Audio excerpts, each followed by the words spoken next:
Peace, folks. This is X from TPOT Media. Open your mind and wake your black ass up. You know what time it is. Hit that damn like button as you make your way in the door. Grab a seat, settle in, get ready. It's the Grown Man Hour with your host, my man, Bernard Riley.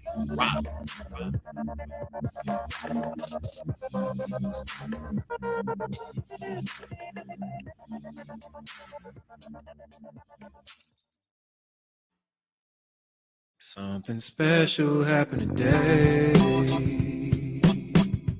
I got green lights all the way, with no big red sign to stop me. No traffic jam delay. See, I was driving over the moon in my big hot air balloon, floating high into the darkness. I hope I get there soon. There's so many things to do, so many people I need to talk to, and they've all been waiting for me. Well, I gotta make it through. Something special happened today. I got green lights all the way, with no big red sign to stop me. No traffic jam delay. Thank my stars for every green. You have no idea what it means. No, no. To a man who's always traveling, who's seen the things that I've seen. I don't know what's yet to come. Not sure of anything that I've done really makes that much a difference. Well, I hope it has for some. Something special happened today. I got green lights all the way, with no big red sign to stop me. No traffic jam delay. Well, I was driving over the moon in my big hot air balloon, floating high up in the darkness. I promise that I'll make it to you very soon. Something special happened today.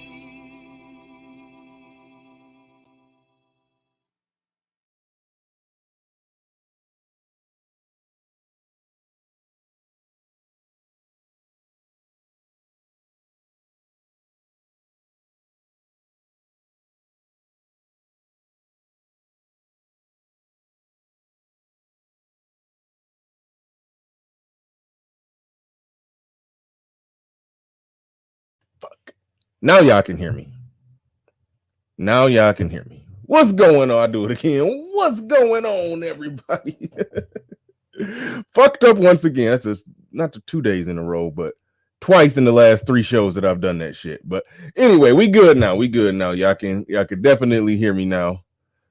I'm about to do the cheat move to okay, yeah, see ya. When I know that, when I can see the circle pulsating, I know I'm being heard. All right, cool. Cool. What's going on, everybody? Yeah, today's show, I got my man J.I. in the back, about to bring him up real quick. But y'all know how I always do. Ain't nothing changed. I got to shout out the Early Bird Squad, those that make it damn bright and early, drop comments before the show even gets started. Appreciate y'all are the heartbeat of the show. Y'all keep it going. Y'all keep it jumping. Y'all keep it pumping up in here. So my man, Wise Man in the building says, morning, Bernard. Morning, Brother Bernard from the West Coast. You on the West Coast? It's 7 a.m. That ain't that early. If I came on right at 9, when people from the West Coast hop on, when I come on right at 9, that's when I'm like, damn, you up at 6 a.m. That's when I'm like, goddamn. Body Thug in the building. Jedi Mac in the building. The system.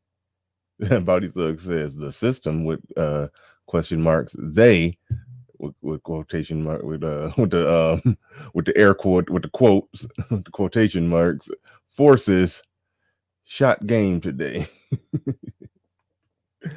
Yeah, I don't get into that whole they type of shit. I hate when people give a nondescript they. I cut people off every time they do that. Omega Dre is in the building. He says, welcome everyone. Don't forget to hit the like button on the way in. Yes, absolutely. Wise Man once again came to.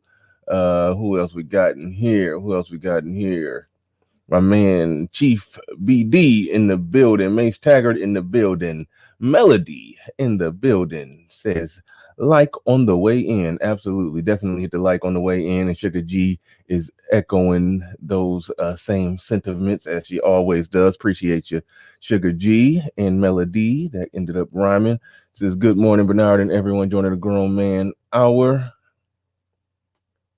Who else we got in here? Soul Provider. J.I., who's in the back chat, says, like the video, people. Let's see who else we got in this bad boy. We got New in the building. Brian Randall in the building. Shout out to everybody who make it in bright and early. We should have a good show today because of the shit that we was discussing on the last show. That happens a lot. One show leads to another. We was discussing a lot of things on the last show. I was talking about whether or not black men and black women can effectively co-parent. That was the title of the show. And you really can't have that discussion about co-parenting without the system, regardless of the race. Regardless of the race, you can't have that discussion without talking about the system. Because when you're talking about co-parenting, you're either talking about some baby mamaism, baby daddyism, or it could be just a failed relationship or a marriage where there was divorce, and then lo and behold, the situation ends up the situation ends up getting real situated and entangled, where they're working together, they're co-parenting, but then there's a system that you don't necessarily have to use, especially if the guy is, been a good father the whole time they were together. So you don't got to go to the system, but many of them do. Many of them want that control. They limit that access. They get the child support. They're in control. They can call the shots, dictate the terms and conditions and this or that. So a question of fighting that system came up. Now, me personally, I fought the system not on a collective, not on a way that's going to help other men, but in a way that's going to help that helped me to get what I wanted, what I needed from the situation.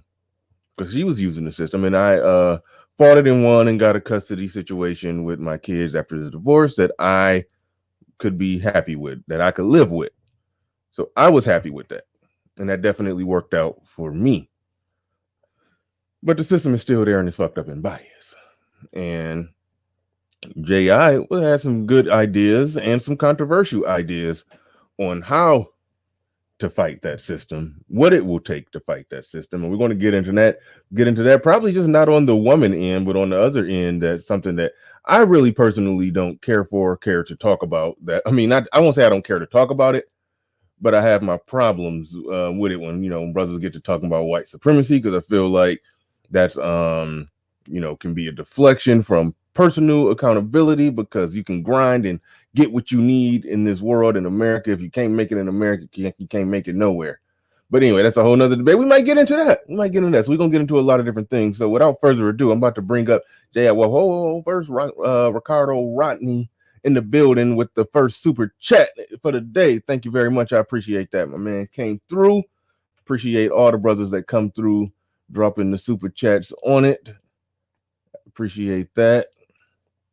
And I knew I got to get that 60-inch widescreen, because I keep bending over trying to see what motherfuckers are saying on this little 32-inch. Either that or I got to change my setup. Either that or I got to change my setup to where the TV is closer, but the camera, but not in the way of the camera. It's a lot of inner workings, but y'all don't need to know what I would. It's like the customers at McDonald's don't need to know what they put in the chicken nuggets. So I don't got to explain all that to y'all. I just got to make it work. But new, because I mentioned the 60-inch, I need to get a 60-inch monitor so I can, you know, sit back, relax, and see all y'all comments good without having to lean in like that with it. So that 60-inch monitor may be on the way. My man, Mr. Fantastic in the building. What up? Shout out to Mr. Fantastic. We got to get another one-on-one going, or cross it over, or, you know, I come on your shit. We do figure out something to talk about and chop it up, because we definitely rock the house and set the manosphere on fire for a little bit, for better or worse. You stirred up the controversy, made BGS give up on life, all kind of shit. But it was a good one though. Hey, you made BGS give up on life for like 2 days, man. We had a good one, so we gotta get another. We gotta get another one in. But that wasn't a good thing. You know, you came too hard after BGS. Now, that wasn't cool.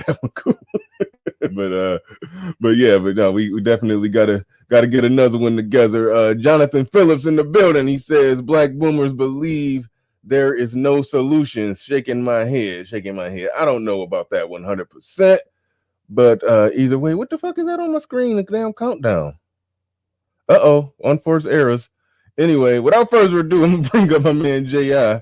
Maybe he could do some talking while I figure out what the hell is that countdown in the upper left-hand corner of my screen. The show about to detonate. Oh shit. Motherfucker. All right. I don't know what that is. I don't know why. I'll figure it out. But without further ado, we got my man J.I. in the building. What's going on, brother? Man, what's going on? Congrats, man, on that intro that you made. It looks real good, man. Hey, thanks. I appreciate it. But if you're gonna congratulate me on the intro, you got to mention the man who just popped up. The man who, let me see what fantastic. Well, Prophet of Thought. Hold on. Old fellas have to retire eventually, right, man? Get out of there, Fantastic. Get out of there, man. I respect my elders, man. Come on, I guess put some respect on their name. Put some respect on them boomers' name, man. You're bullshitting. But anyway, fellas. No, it got SKC did the edit job.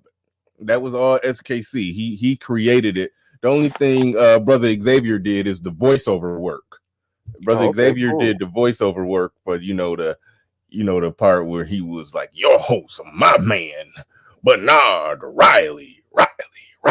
He did the voiceover work, but all the editing and all of that was all SKC. So, but I tell anybody, you got a channel going, you're trying to, up your game on the intro and all of that, you know who to go to. SKC will get the job done, and you need some voiceover work, the people, the Brother Xavier's, Obsidian, shit, Little Big Nate got the voice to pull off some good voiceover work. There's a lot of people that got the talent. So let's use this talent that we got up in here to, make an overall better product. But SKC says, salute all, and Bernard, thanks for all the shout outs and emails. People may change my name. to SKC, the Coon artist. Yeah, I like it. I like it, man. You definitely doing good work. I hope more people reach out to you, man. Because yeah, you did a great job on that intro. I thought it was gonna be something small. It turned into a little mini movie. Jay, I said got a long ass Game of Thrones intro. Councilor Murray in the building says, "Good morning, fellas. What's up?" And salute to you. I'm gonna figure out what's going on with this camera pretty soon. But without further ado, let's get into at least first what prompted this discussion. Well, no. First, before we get into that, let's while we wait for a few more people to come in here, let's start it off a little corny. I'm do what O'Shea used to do when he did his one-on-ones. How did you find this space, this Black Manosphere? How long you been listening? Rather joining panels or in the clouds? How did you even get involved in all this shit? And while you answer that question, and please feel free to be long-winded because I'm gonna go on mute. I'll still be able to hear you, but I'm gonna go on mute so I can try to figure out what's going on with my camera while that detonation to explode countdown just happened. So I'm about to go figure that out while I. So yeah, go ahead. You got it. All right, cool. So I found the Manosphere about a couple years ago. I found everybody through O'Shea Duke Jackson's channel. All right, so he was the first channel that I went to. I was like, who is this guy? The videos was funny. I was cracking up. So I was watching him, and then he did a lot of interviews with people. So when he would interview different people, I was like, okay, cool. Because his channel, his whole thing was the Black Manosphere. And, at the time when I thought, he had created it because, he had the Negro Manosphere website and all that. And I was just happy to see some media for Black folks. So I said, okay, this is a great start. This is something very beneficial just for Black men. Let me tune in here and see what's going on. And from there, he interviewed different people. I found, Ramil Amir's channel. I found Mr. Fantastic. O'Shea had these things everybody knows called the Sunday Rumbles, right? So he would have a whole bunch of different people. And when he had a whole bunch of different people, he didn't just have, an echo chamber. He had differing opinions on both sides. So I was like, okay, this is cool. This is interesting. But he always kept it Black male centered. He had people even like Cynthia G on, and he would interview them. So he was open, he was fair, but he always kept it centered for Black men. And that was real cool to me. So after watching his channel for a while, I slowly started to branch out into other people like the Ramil Amirs, the Mr. Fantastics, this mediocre tutorials and reviews, all the different people that he interviewed. And then he had the Sunday Rumble, which was cool, which was real niggified. But then he had the Hall of Game. So I was like, this man is doing like angles. So I've been watching for a couple years. I got the intelligent stuff, with the Gabe A's and the guy that you interviewed, man, I forget the name of his channel. The one that you interviewed about the different joining a certain tribe or something. Coach Ali. Right. So yeah, I like him. Stuff going. Yeah. So he had the intellectual stuff going, and he also had the niggified stuff going. I found Obsidian through him. Obsidian's a character. I found Kevin Samuels. I found everybody through O'Shea. So I've been listening to the Manosphere for about 2 years. I'll say then once the O'Shea thing was cool, but he only let people up that he knew some kind of way or that were already content creators, which is cool. But once the whole, the StreamYard thing, Stream Team, as it was called, started activating, niggas started dropping a link. So I was like, all right, bet. Let me get up in here and get these controversial views going. So I will hop up there, just give my take. Because niggas like Ramil and Mr. Fantastic, they just let it go. Some people, they gotta know you gotta be verified, whatever, but they just, hey, you come up here and talk that shit, you can get up here and talk that shit. Yeah. So I started doing it, just started hanging around the Manosphere, and then I realized, hey, let me go ahead and start a channel. And I ended up starting the channel. See, I don't even know 100% if I'm subscribed to you or not. So well, you got a wrench, so you can so yeah, you can go ahead and drop that in the chat. I got to make sure I'm subscribed to you. I I just found out. Shout out to Soul Provider. I just found out he had a channel. I'd be late to the party on a lot of. Hell, I just within the last week got up on. You know, I knew Grown Man Business was around here. I would hear his name, but I hadn't even. His channel never popped up on my feed. It wasn't until it finally did, and I was like, "Oh shit!" You know, I went and checked through my. So I'm still finding out about people. You know, so it's crazy. It's crazy, but yeah, that's cool. A lot of people got a similar story to what you talk about. It was Obsidian's crazy ass that got me all involved in this shit. He was the first one I stumbled into because I was it was oddly enough Derek Jackson of all people. I was looking at some Derek Jackson videos, hearing the simplified shit he was saying. So I was just in his comment section picking apart his arguments, you know, just click, click, click, click, click, click, click, click. His fangirls try to argue with me. They just get completely just dismembered or whatever. And then so I was like, man, I'm sitting here in this comment section. I'm about to drop a video. You know, that's where I was at. It's like, it got to be somebody who could see, because it would be dudes in this comment section agreeing with that shit.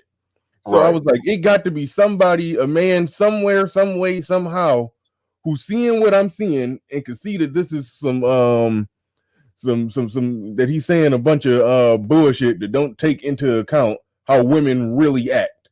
And then so I, you know, it took a real quick search, and I stumbled into an Obsidian video of him. He did a whole book review on Derek Jackson, on one of Derek Jackson's books, and I was like, oh shit, somebody is actually on the job. And through Obsidian, I found, you know, everybody else, and I was like, oh, okay, it's a whole network of people who was going against the, you know, the female-centered narrative that gets put out there. So that was how I stumbled into all of this, because through Obsidian, I've ultimately found out about Angry Man and O'Shea and everybody else. So Obsidian was the one that I linked up with everybody from. Well, not linked up, but found out about everybody from. So yeah, everybody got a similar story in how they gradually, you know, got ingratiated into the culture, so to speak. But anyway, that aside, we had a good conversation going yesterday, and it started, and part of the reason, like I was mentioning before, that we ended while me and you ended up here talking about this is we were talking about, you know, co-parenting and everything, and how it's hard to talk about that unless we talking about the system. And I was like, you know, pushing the system off to the side, because I feel like it do need to be some type of system. It's always going to be a system. That's, you know, that's where I'm at with that. It's always going to be some type of system. Some changes could be made to it, but at the end of the day, the same system exists for white women. The same system exists for Hispanic women who are with men that make less money than black men.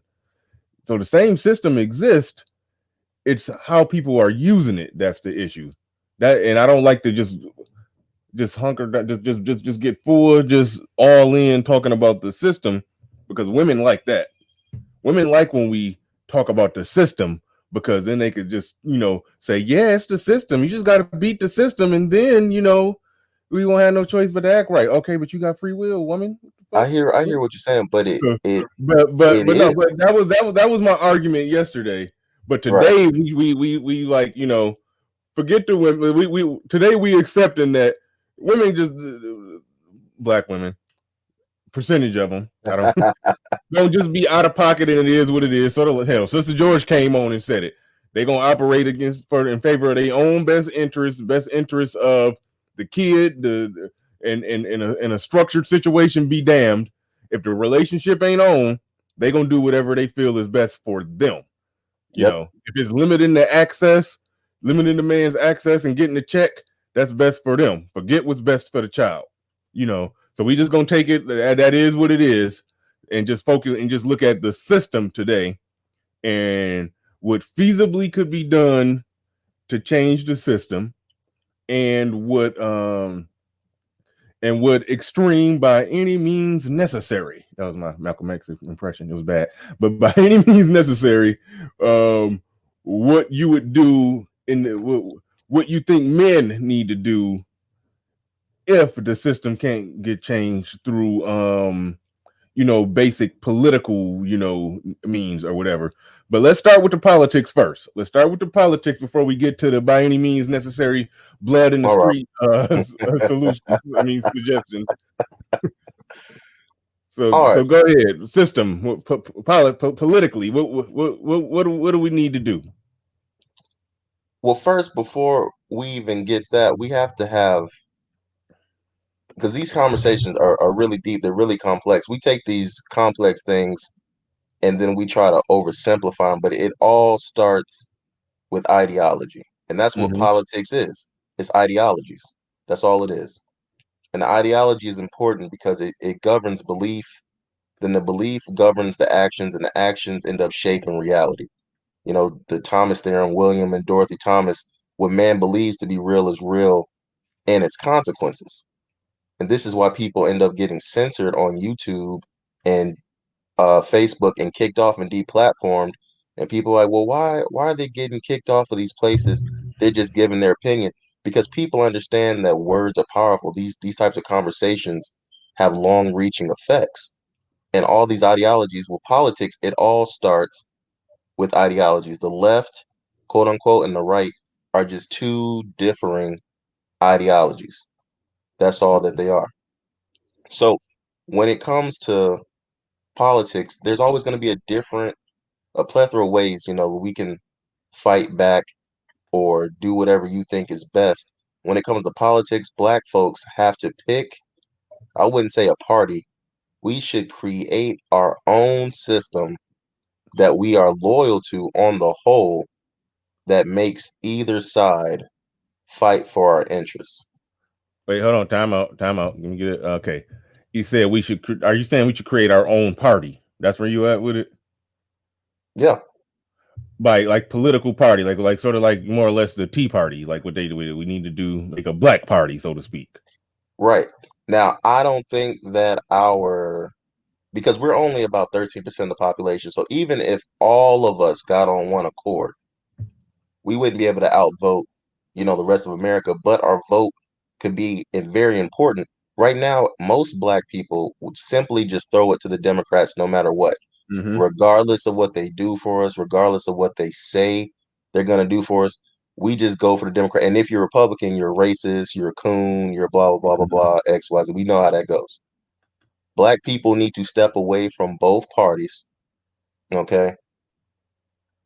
I would say just like how there's like how they have Instagram and everything, you get all the updates, all the foolishness that's going on. We should have some type of system that says, hey, the left is trying to do this, the right is trying to do this. We need A, B, and C accomplished. Let's pose this to both parties, and whichever party says they're going to give us the most for our vote, then that's what side we're going to vote for.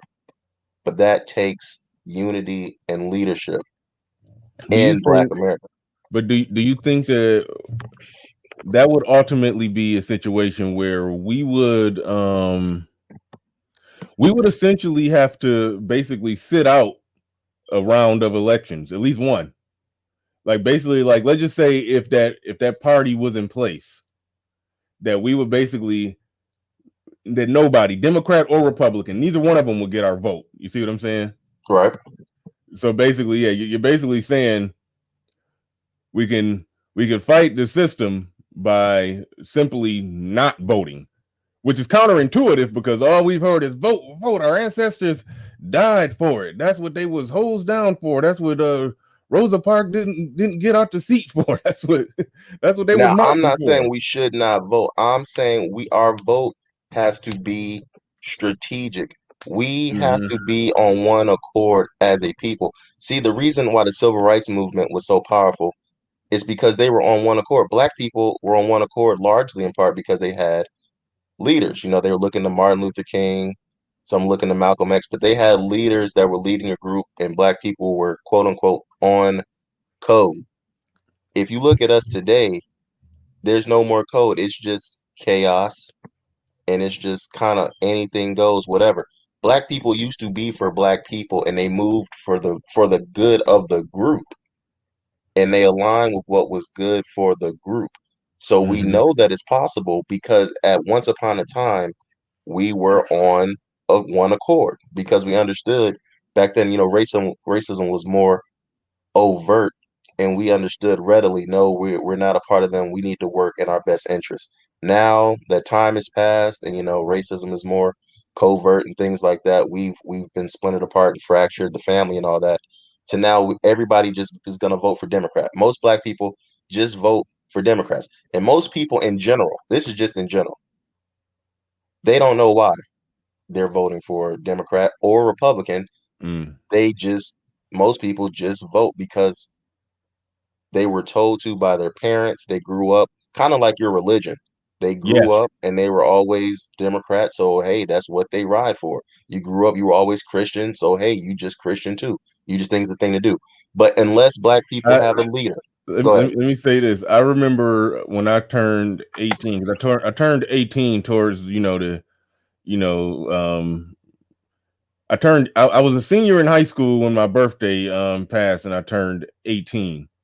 So I could use that as my excuse for not really knowing nothing about politics. But this was when this was with Bush and Gore. Uh-huh. And I distinctly remember saying, because I was like, oh shit, I'm still technically a high school. I was about to graduate, but still technically a high school student. And I was sitting there thinking to myself, oh shit, I'm old enough to vote now. And I'm embarrassed by this, but I distinctly remember saying at 18, mama, who we supposed to vote for? Right. I literally, and I was like, what I was really asking is, are black people, because I was seeing Democrat, I was seeing Republican. Mm-hmm. I was like, are black people, are we Democrats or Republicans? Like, but looking back at it, I'm like, oh, that was the dumbest question ever. I was basically just trying to figure out what set do we claim here? I don't, that was just a classic case of not thinking for yourself. And that's why I liked when you said indoctrinated into it, because it's like, just like That's we what it were is. born into, a Christian culture. We're naturally Christian. We didn't consider no other religions. Nope. We didn't look at nothing. We just, that's black, and we believe in Jesus. So that's how most black people are raised. Yeah, and it's sort of the same thing with the Democratic Party. But a lot of people threw out, well, not a lot of people, I saw somebody throw out in the chat, they mentioned money. You talking about being on one accord and everything, and withholding the vote if possible, or creating a separate party. And even if we all 13% voted for that party, it wouldn't win, but it would make a statement. So it's still, in a way, it's sort of like not voting. It's voting, but not voting to make a point. But they're saying, somebody was alluding to, the hell with all of that. It's about money. So what do you average money into the equation with this separate party? Do you saying black people need to, contribute, throw money into a pot, so to speak, and Okay. So here's the thing about that. First off, yes, absolutely. And to be clear, the vote thing, whether I'm not advocating for Democrat or Republican, and whether we start our own party, whether we decide to strategically go one side or the other, we need to understand why. Because as you said, most of us, and that's not just you, that's most black people, we don't understand politics or what's going on. We just know, hey, you're not black if you don't, what Joe Biden said, you're not black if you don't vote for me. Blacks vote Democrat. He felt comfortable saying that because of our indoctrination into the left, into the Democratic Party. So when it comes to money, money absolutely rules everything around us, and that's one of the reasons I go so hard for financial abortion. And I dropped a link in the chat to my change.org petition I made a while ago for that. But we do have to take action, and it does require money. Now, black people are skeptical when it comes to donating money. We look at the Dr. Umar situation. People feel that there's a possibility of being scammed. And I don't even think, Umar's scamming, but that's a different conversation. But black people are skeptical when it comes to donating money. But it's going to take money. We're going to have to elect leaders that are not athletes or entertainers, that are actually trained and educated in the realm of politics, and we're going to have to back them financially. Money talks. As I heard, Ramil say a couple times, this country has the best political party that money can buy. So if Mm. you're willing, which stems into black businesses and everything, because corporations control politicians, because corporations have the money. But black people are going to have to be willing to fund their interests. But it starts first with leadership. Now, we have some organizations like, the NAACP and things like that. So it's different ways that black people can go about doing it. We can either pick one of the organizations that are already in place, like the NAACP, the Jesse Jacksons, the Al Sharptons, and pick from that pool and go hard with donating them. Come to them, say, hey, these are the things that we need. We're going to pour money into this because we need A, B, and C, X, Y, and Z changed. And we know from this recent stuff that's happened, the Black Lives Matter movement, if you get enough people involved, if you can make enough noise and put enough money behind something, change will and can occur. But the problem with black people is we're short-sighted in it. We just, we all too often we riot. We're not looking years down the lane. The George Floyd, everybody was up in arms, burning stuff down. That's cool. But here we are, some time has passed, and what's really changed Yeah. for black people long term? Go ahead. Yeah, no, I was just thinking about when you said getting the money together, putting the money up, finding the leader. Like nobody's gonna get the money to Jesse Jackson and Al Sharpton. They're gonna buy they're gonna buy some pussy. But that's another thing about our leaders. I will say this. Another important thing black people do. We the church's money. We've gone left with the church. The church has failed black people, in my opinion. That's another conversation. But black people are too strict on our leaders. And I'm not talking about celebrity. I don't consider celebrities or entertainers leaders. Me personally, if somebody's leading us, right, and they're, fighting for us in the political realm, and it comes out that he's cheating on his wife, I don't care. Now, that's a good point. Now, Hold on, let me explain why that's a good point. Because the pussy grabber in chief is still in office, right? They don't care. They like, we white, we Republicans. This is the guy that the people are voting for. Even the women are like, pussy grabber and all. We don't give a fuck. They on board. they not holding him to some saintly criteria, and I like that. It's some good. We can learn something from that. Is the job getting done? That's where we need to be on. Do we see the job getting done? And so that's a good point. Not holding them to some saintly criteria, because a man who have the skills, the talent, the intelligence, the ambition to do all of the stuff that need to be done, he's still a man who's going to stick his dick in some pussy every now and then. So that's something that we do probably need to pump the brakes on. Like, oh, he did this, or oh, he did that, and whatever. It is what it is. So I kind of. Yeah, that's a good way to that's a good way to look at it. That's a damn good way to look at it. But carry on. Go ahead. Yeah, Black. I don't know if it's our emotionalism as a people or whatever, but we hold people to this Jesus complex that if you gotta be perfect, and without that is not the case. If he's doing what he's supposed to be doing, okay, we need to be concerned. If we set him out to do A, B, and C, we need to be concerned with him doing A, B, and C. Yeah. Now, when it comes to the sex thing, his personal life, people are human. And I don't understand why people don't know. Like, look, man, you know what you're doing behind closed doors. Why are you worried about what this person is doing behind? He's a human being. Make sure he's sticking to the plan. And it's not that we don't care about them having integrity or whatever. It's not about that. There's a bigger picture going on. And black people, we will shoot ourselves in the foot over foolishness that doesn't even matter, and not give people a chance that can really do some good long term, because they fell short in some unrelated area.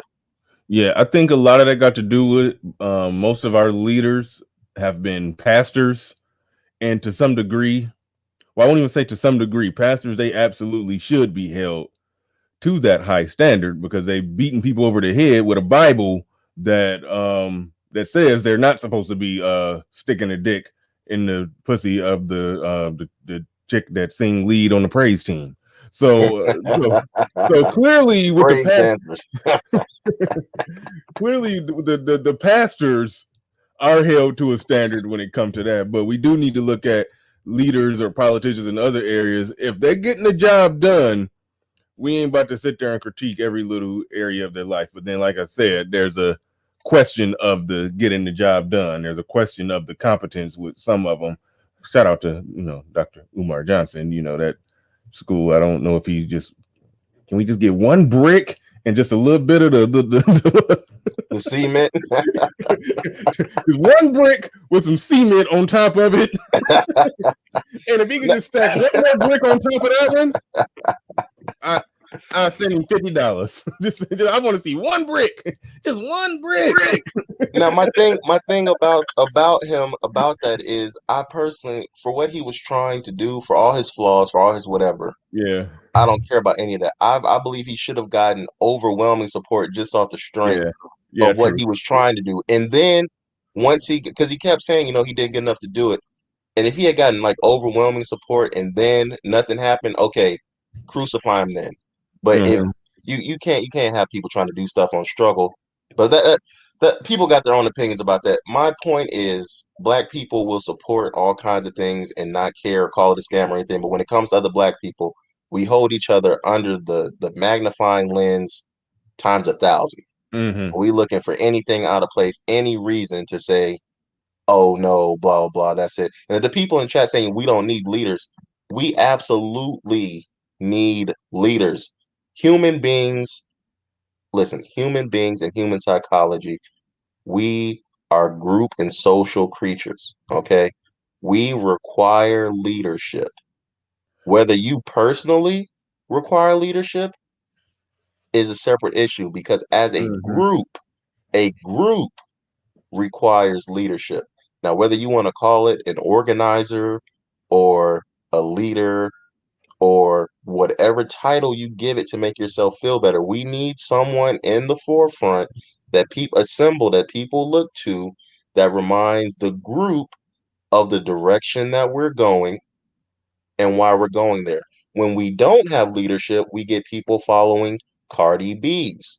We get people following Kanye West. Basically, our entertainers become our leaders by default because they're seen and they're speaking out. So when we don't have intellectual people to combat that, and those people become our default leaders, it causes all kinds of confusion. When a young girl sees Cardi B talking to a presidential candidate and interviewing her, what that young girl is thinking is, hey, she was a stripper, she was a hoe, she just made WAP. But she's talking to the would-be president of the United States. She's a powerful person. I should strive to be like that. And it sends the wrong message. All right, real quick, one quick programming note, real quick. I went on to check out my block list yesterday, and keep in mind, I'm not putting a cape on for these women, but there are some women that I haven't seen them get out of pocket. Slayer Jim being one of them. I never heard her say nothing out the way in my chat. She was on my block list. Maybe she earned it. That chick, Queen Aries Bish or whatever. I don't know who she is. Hold on a second, real quick. Yeah, go ahead. Yeah, it was a few chicks who, I don't know. I think many of them probably frequent. I don't know. I don't know who they are. I don't know what they said, but I do know I have moderators who put people on block who will block people from my channel over personal vendettas. There was some guys on the list too that I was like, wait, he ain't never said nothing out the way. I get emails from people like for real, like they can come in and they can rock and they can disagree. If they ain't saying nothing, that's just like, if they not just attacking people on the panel, like attacking them like they did, like if they just clearly here to just cause bullshit, I understand that to some degree. But I think, no, even with that, a timeout. Time they ass out. Don't block them from the channel. That's where I'm at with that. Don't block them from the channel. Just time time them out 1,000 times before, you know, just get their ass out of here. Send the message. That's all I'm saying. Because I don't know who's doing it. When I do finally get a bigger monitor where I can watch the YouTube feed and the StreamYard feed at the same time, then I'll be able to keep an eye on who's doing it. But some people are just timing people out. No, not timing them out, blocking people that they don't like. If you don't like somebody, just don't like them. If they're getting out of hand, time their ass out. That's pretty much the rule. I'm gonna mute you real quick, Jay. I think you got something going on. But yeah, I hate to stop the show to do this, but yeah, let's be halfway decent with that. You know, we know when somebody is saying some shit that's gonna get the channel flagged. You know, obviously going and get their ass out of there. But some people do that by accident. You know, some people will throw around the word to describe someone of homosexual descent. They'll throw out some of those slurs that the algorithm doesn't like. You know, nah, this ain't even blocking money, homeboy. Jim Rat 5. They ain't blocking money. These people that they never supported. So what the fuck? I disagree with that statement. I do not approve that message. He said no, but yeah. Let's be decent. People can come in and chill. They can disagree. They can say little shit from time to time. You know, we know when somebody is being destructive to a channel. So let's keep it decent. Let's keep it decent out here. All right. J.I., you back in the building? Yes, sir. Can I say something real quick? Oh yeah. Go ahead. You got it.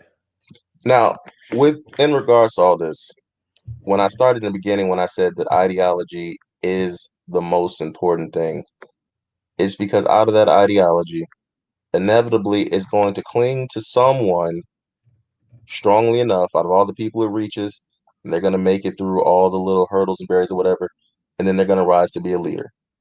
What do you remember the movie Black Panther? Ask it. You said that like it's an old ass movie, and like every black person haven't fucking seen it. Like, so I take it. So Raisin in the Sun. So I take it that you do. Killmonger. There's a character called Killmonger. He for black people should have been a hero. Yeah. Okay. But see, this is the power and this is another reason I love the Black Manosphere, because it even on a small scale level, it gives us a chance to control our media.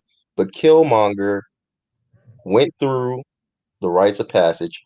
Killmonger, when Black Panther didn't bring back Claw, the guy that killed his friend's dad or whatever, he brought him back. He did that. He fought the king fair and square and won. He did that by Wakandan law. He won fair and square. Then they came back, cheated, revolted. When the bitch said, "You know what? I don't think this is a good idea," he choked that bitch up and said, "No, when I say it, I mean it." Strong man. That was it. Wasn't being questioned. And he was concerned about the greater good of all black people. They made him out to be a villain. And then they killed him. And even when he died, he said, "No, bury me in the ocean, because I understand that it's better to die than to live in captivity." See, that's ideology. What they were doing was creating a narrative to push back against that type of ideology, because that's the by any means necessary that I'm talking about ideology that ultimately creates leaders to get things done. Because even though I'm not saying that we should just go, starting civil war or anything, that's not what I'm saying.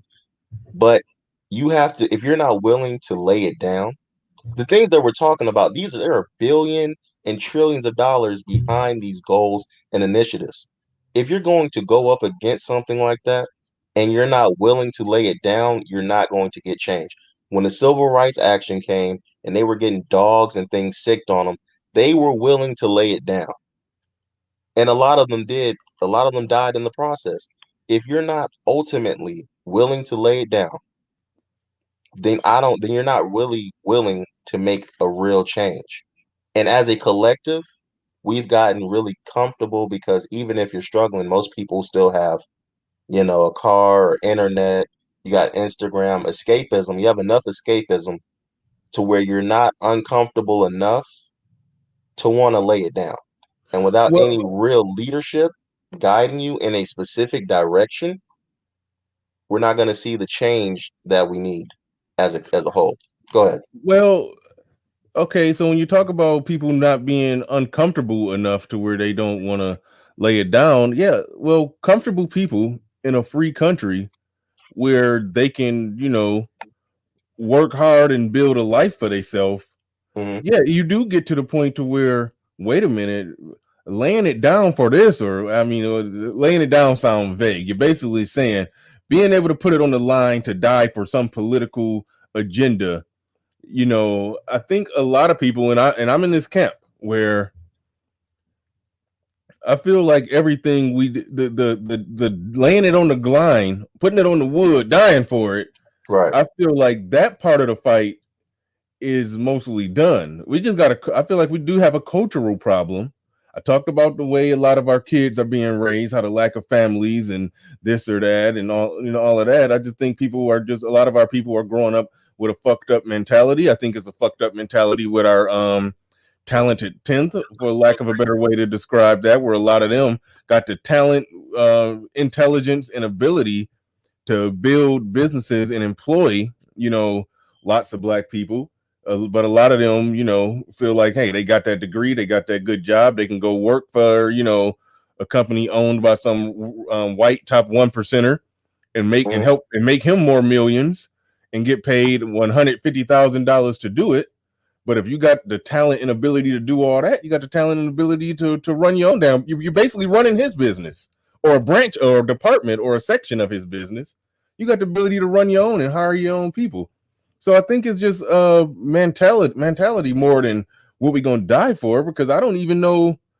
I mean, I'm not trying to get knee deep up into police shootings, because I look at the data on that, and only 25% of the people that get shot are black. I mean, 75% of the people they shoot are not black, and it's not a whole lot of arrests coming regardless of who the police shoot.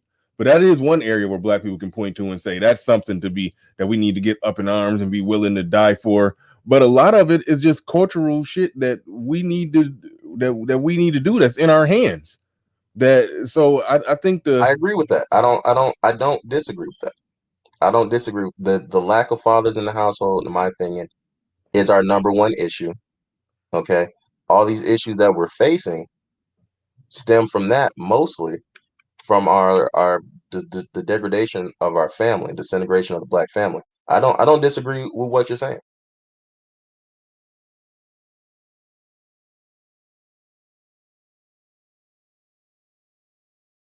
Shit, there we go. I was on mute for a second. I was almost about to step away and do something with my camera. Goodman says he is speaking truth. There is progressive ideology. The leader for now, mainstream is Bernie Sanders. Two different things. Thank you very much for that super chat. We also got Information Man, who sets it on fire every time he comes up on the panel. Still gotta get him in for a one-on-one. That's gonna be potentially epic. Information Man be bringing it. So shout out to Information Man. Thank you for the super chat. Well, let me ask you this question here. When you talk about the leader, are you talking about a spokesman? Because we've essentially had those. Are you talking about somebody in, moving up the ranks in politics? Like, we've had leaders, we've had, black male governors, senators, and even a black, or some people would say blackish president. We've had all of that. Many of them, if not all of them, damn near all of them, have been liberal and have really just pushed for the things, the policies, and everything that will more or less keep up the status quo in the black community. It's more of they're leading from a perspective of, well, we need this, or give us this or that, or blah, blah, blah. It's not. So I think there have been leaders, and there have been black people that have got behind them. A lot of black people donated to, Barack Obama's campaign and everything to try to help get him elected. But it's like, what do we get when we do, do something to help to put the leader in place, in power? And what type of leader? And what is he talking about? And is he talking about anything that means any difference to black men? So how do we even get there and get over that hurdle? So you're saying when the black folks give, they're not getting enough back, and that's causing a skepticism to want to give in the future. Well, I wasn't even necessarily saying that. I wasn't even going that route. I was just talking about there are black leaders. They're all very liberal and just push the liberal status quo. Barack Obama's presidency wasn't that much different from what would have happened if John Edwards would have beat out Hillary Clinton and Barack Obama. Do you see what I'm saying? Right. It's like it's just standard status quo liberals when we talk about black leaders that actually make it high up into the rankings, because black women tend to vote liberal, and and even though black men are trending more conservative, so you got to be on board with the overall liberal cause, because black women are on board with that overall liberal cause, and the truth be told, majority of black men are on board with the overall liberal cause, because this is a high percentage of black men that are looking at blackish Kamala Harris and like, yeah, black female vice president, yeah, she's on our team, so it's really I guess I'm just trying to figure out, when you say needing a leader, are you talking about somebody high up in the ranks of politics? Or are you talking about just Al Sharpton, somebody like Al Sharpton, who's just going to be just a figurehead to just do the talking? When I'm talking about a leader, I'm talking about anybody. And I'm about to walk away for us. Hold on, I'm about to go on mute and walk away for us. Okay. Oh, wait, hold on. Wait. Yeah, I muted myself too early. But like I was saying, I was about to go on mute and walk away for a second and play around with my camera. Then I'll be able to hear everything you're saying. So just go ahead. All right, I'll get my long with it on. So when I say that we black folks need a leader, first off, people understand human beings are social creatures. By default, we need leadership. Even if I'm not talking about somebody that you look to, just to wipe your ass or anything like that, but groups of people require structure in a society that requires having a leader. We need someone that black people can say, hey, we need the MLK of our day. Okay, we need the Malcolm X of our day. All right. When people have risen that could have possibly, been that, like a Thomas Sowell or Claude Anderson, anybody, they are often Ben Carson, they are ridiculed by the black community and rejected by the black community, torn down because they don't fit some whatever the little mold is that people think they should fit out of ignorance a lot of times, because these ideologies are too conflicting. We need a person that is going to represent black values. Okay, if we want to progress as a black culture, we're going to have to agree on what is beneficial for black people. Have someone who represents those interests and not the interests of anyone else, not the interests of the alphabets, not the interests of anything else, strictly for black people, and be an example. I'm not talking about a moral character or anything, but be the example of what black people need to be fighting for. And yes, ultimately, they're going to have to become political, because this is going to have to be a person that is willing to fight for the black people's goals and agendas. They don't have to necessarily start out as being a politician or anything. I'm not saying we have to find a politician, but whoever that person is, it ultimately is going to become political. Okay, just like MLK, Malcolm X, things like that. We need someone to give the black community direction. If we had someone that was giving the black community direction, we would not have fallen into all this alphabet stuff and steered off the path of directly what's good and beneficial for black people. Okay. And without the more than anything, the leader is kind of that what's the word I want to use? Kind of that reference point for what we should be doing, how we should be voting or whatever, what the ideals and interests of black people are. Now, that's just my opinion on why leadership is important. We can say that, oh, we can just be all individuals and just vote individually or whatever, and then it should work out. No, people need leadership. People need to be guided. That's why we have a president. That's why we have bosses. That's why everything has a leader.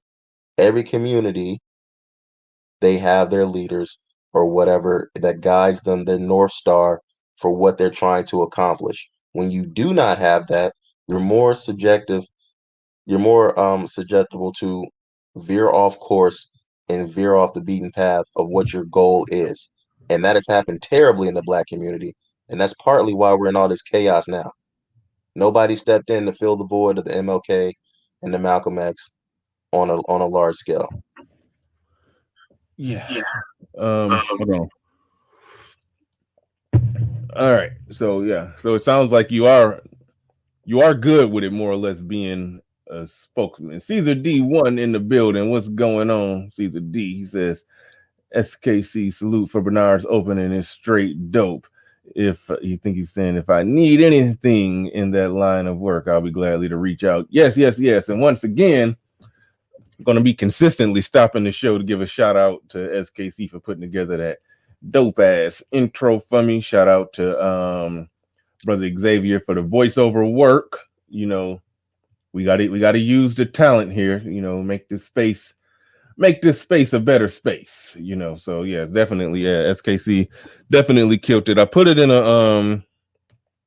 a separate video, so y'all could just go click on it and watch it if y'all want to watch it. It's in its own separate video. Well, it's the featured video on the channel, so you can just go and click on that and watch it from there. So yeah, definitely go ahead and do that, because he definitely killed it and knocked it out the park with that. I can't stress that enough. Now, speaking of talking, see, I be slacking and be forgetting to even check and see if what the likes doing. I just be, you know, enjoying the show my damn self. So let me come on up in here and hold on. Let me mute myself right there. What we doing on the likes? Ah, shit, them likes are, I can't even see. I think 109.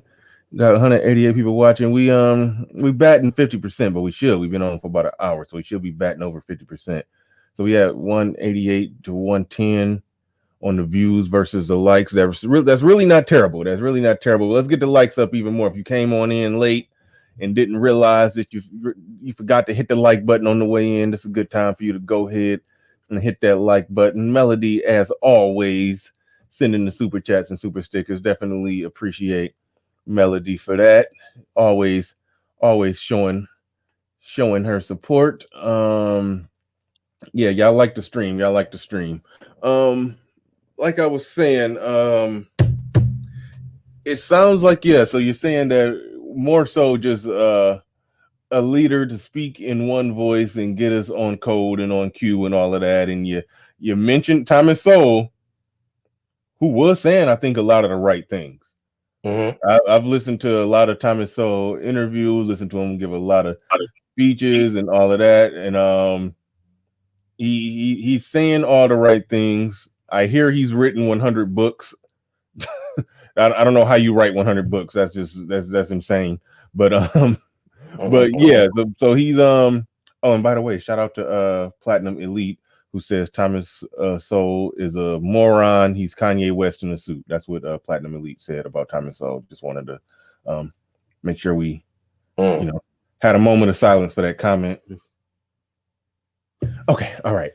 We had to have a moment of silence for Platinum Elite's comment. Thomas Sowell is just a mumbling idiot, a moron, Kanye West in a suit. But anyway, Black people rejected what he's saying because he's talking about personal responsibility, and anybody who's talking about personal responsibility tends to be rejected out of hand, dismissed out of hand by Black people.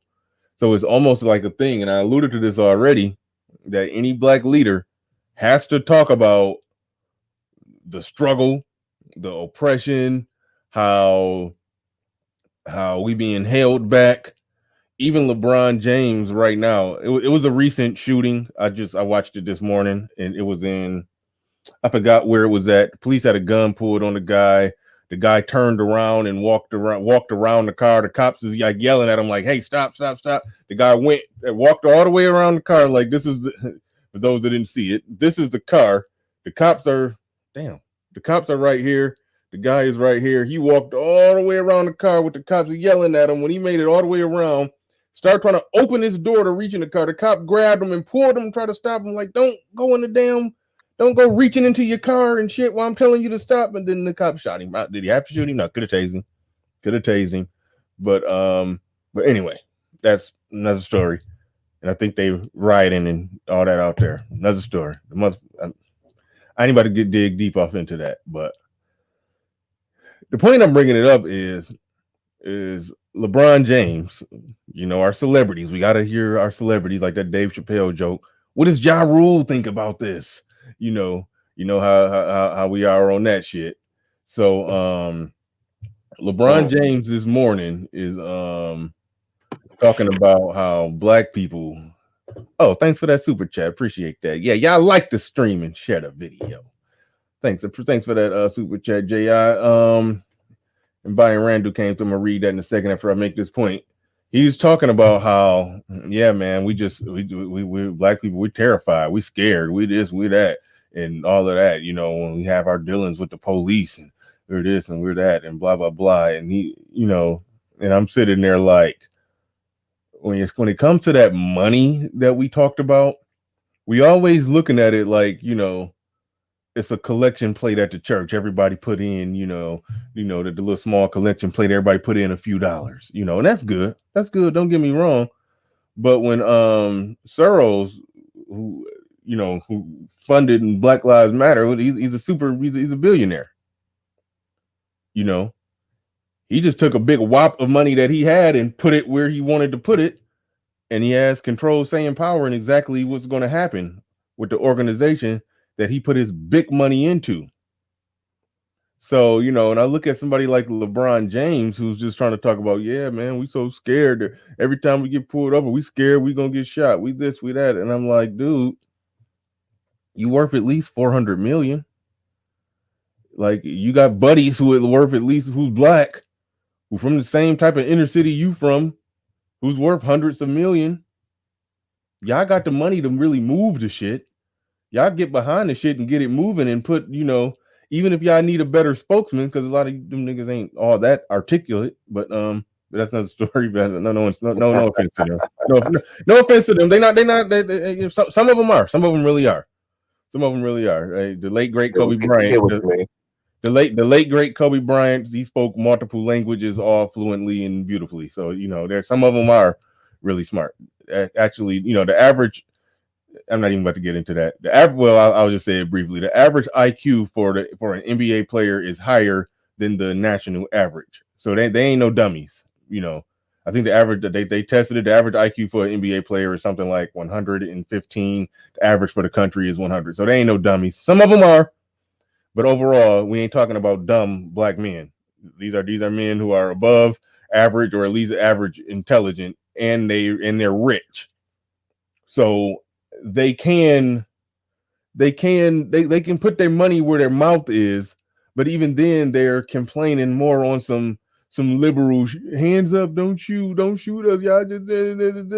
You can nigga, you got the money to do the shit that we sitting here talking about, spitballing and brainstorming, because at the end of the day, we regular guys.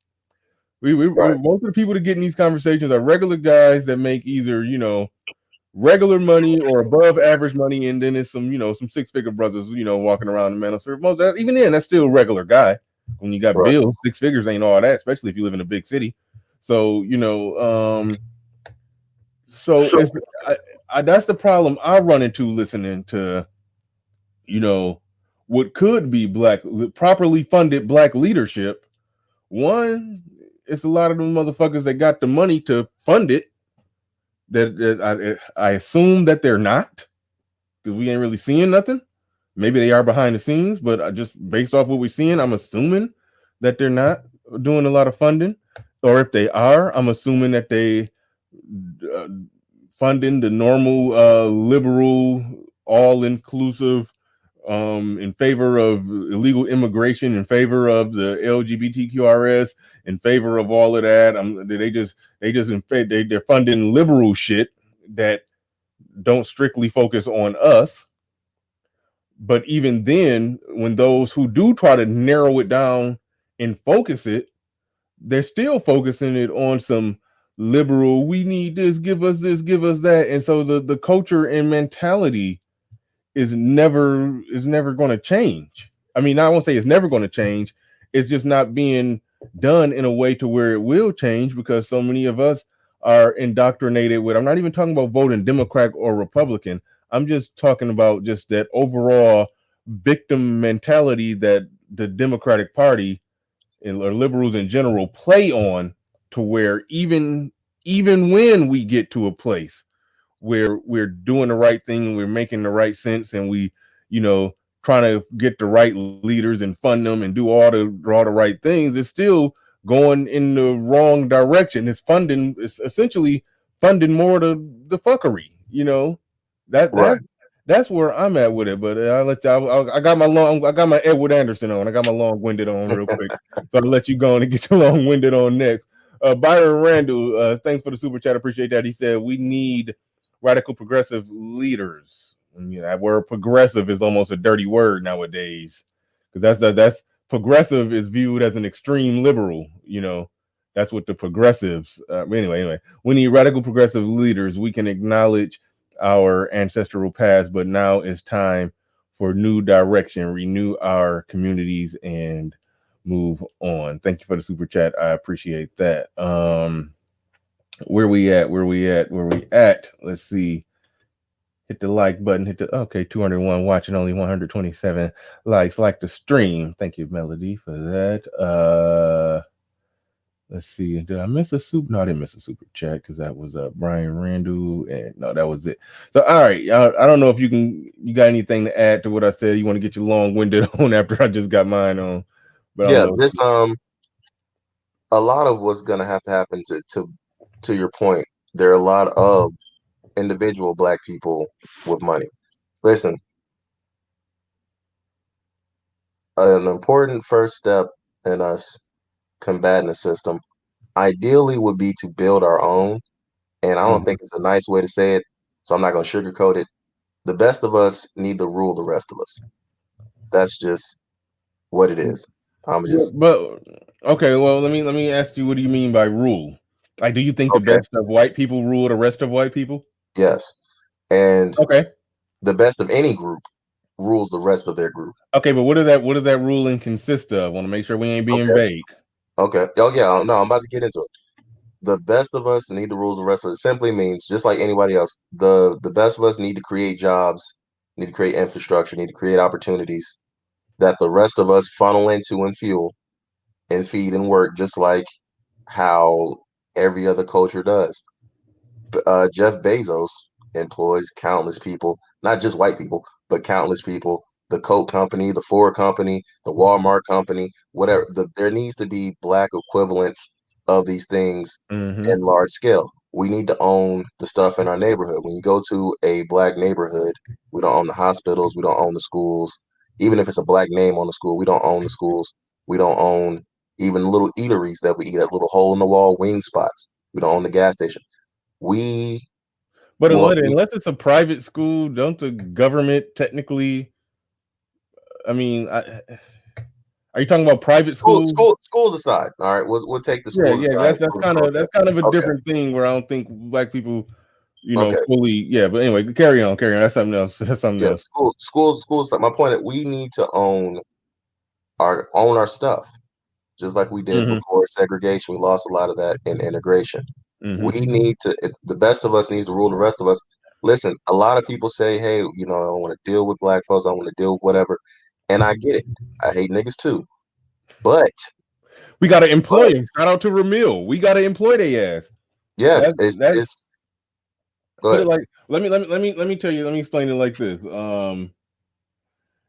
It's a lot of loser white guys who, those aren't it's not the intellectual elites going down in fucking coal mines, Right. It's not the intellectual elites working assembly lines, and I've done assembly line work.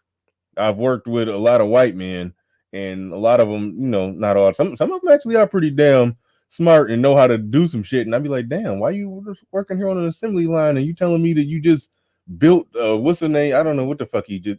Maybe he built a riding lawnmower in his own garage, like from just assembled the parts and built a riding lawnmower. I knew a white dude who knew how to do that shit, but he was just doing regular entry level blue collar work. I'm like, dude, you fucking waste of white skin right now. You should you should be monetizing that skill, god damn it. But anyway, I'm stupid.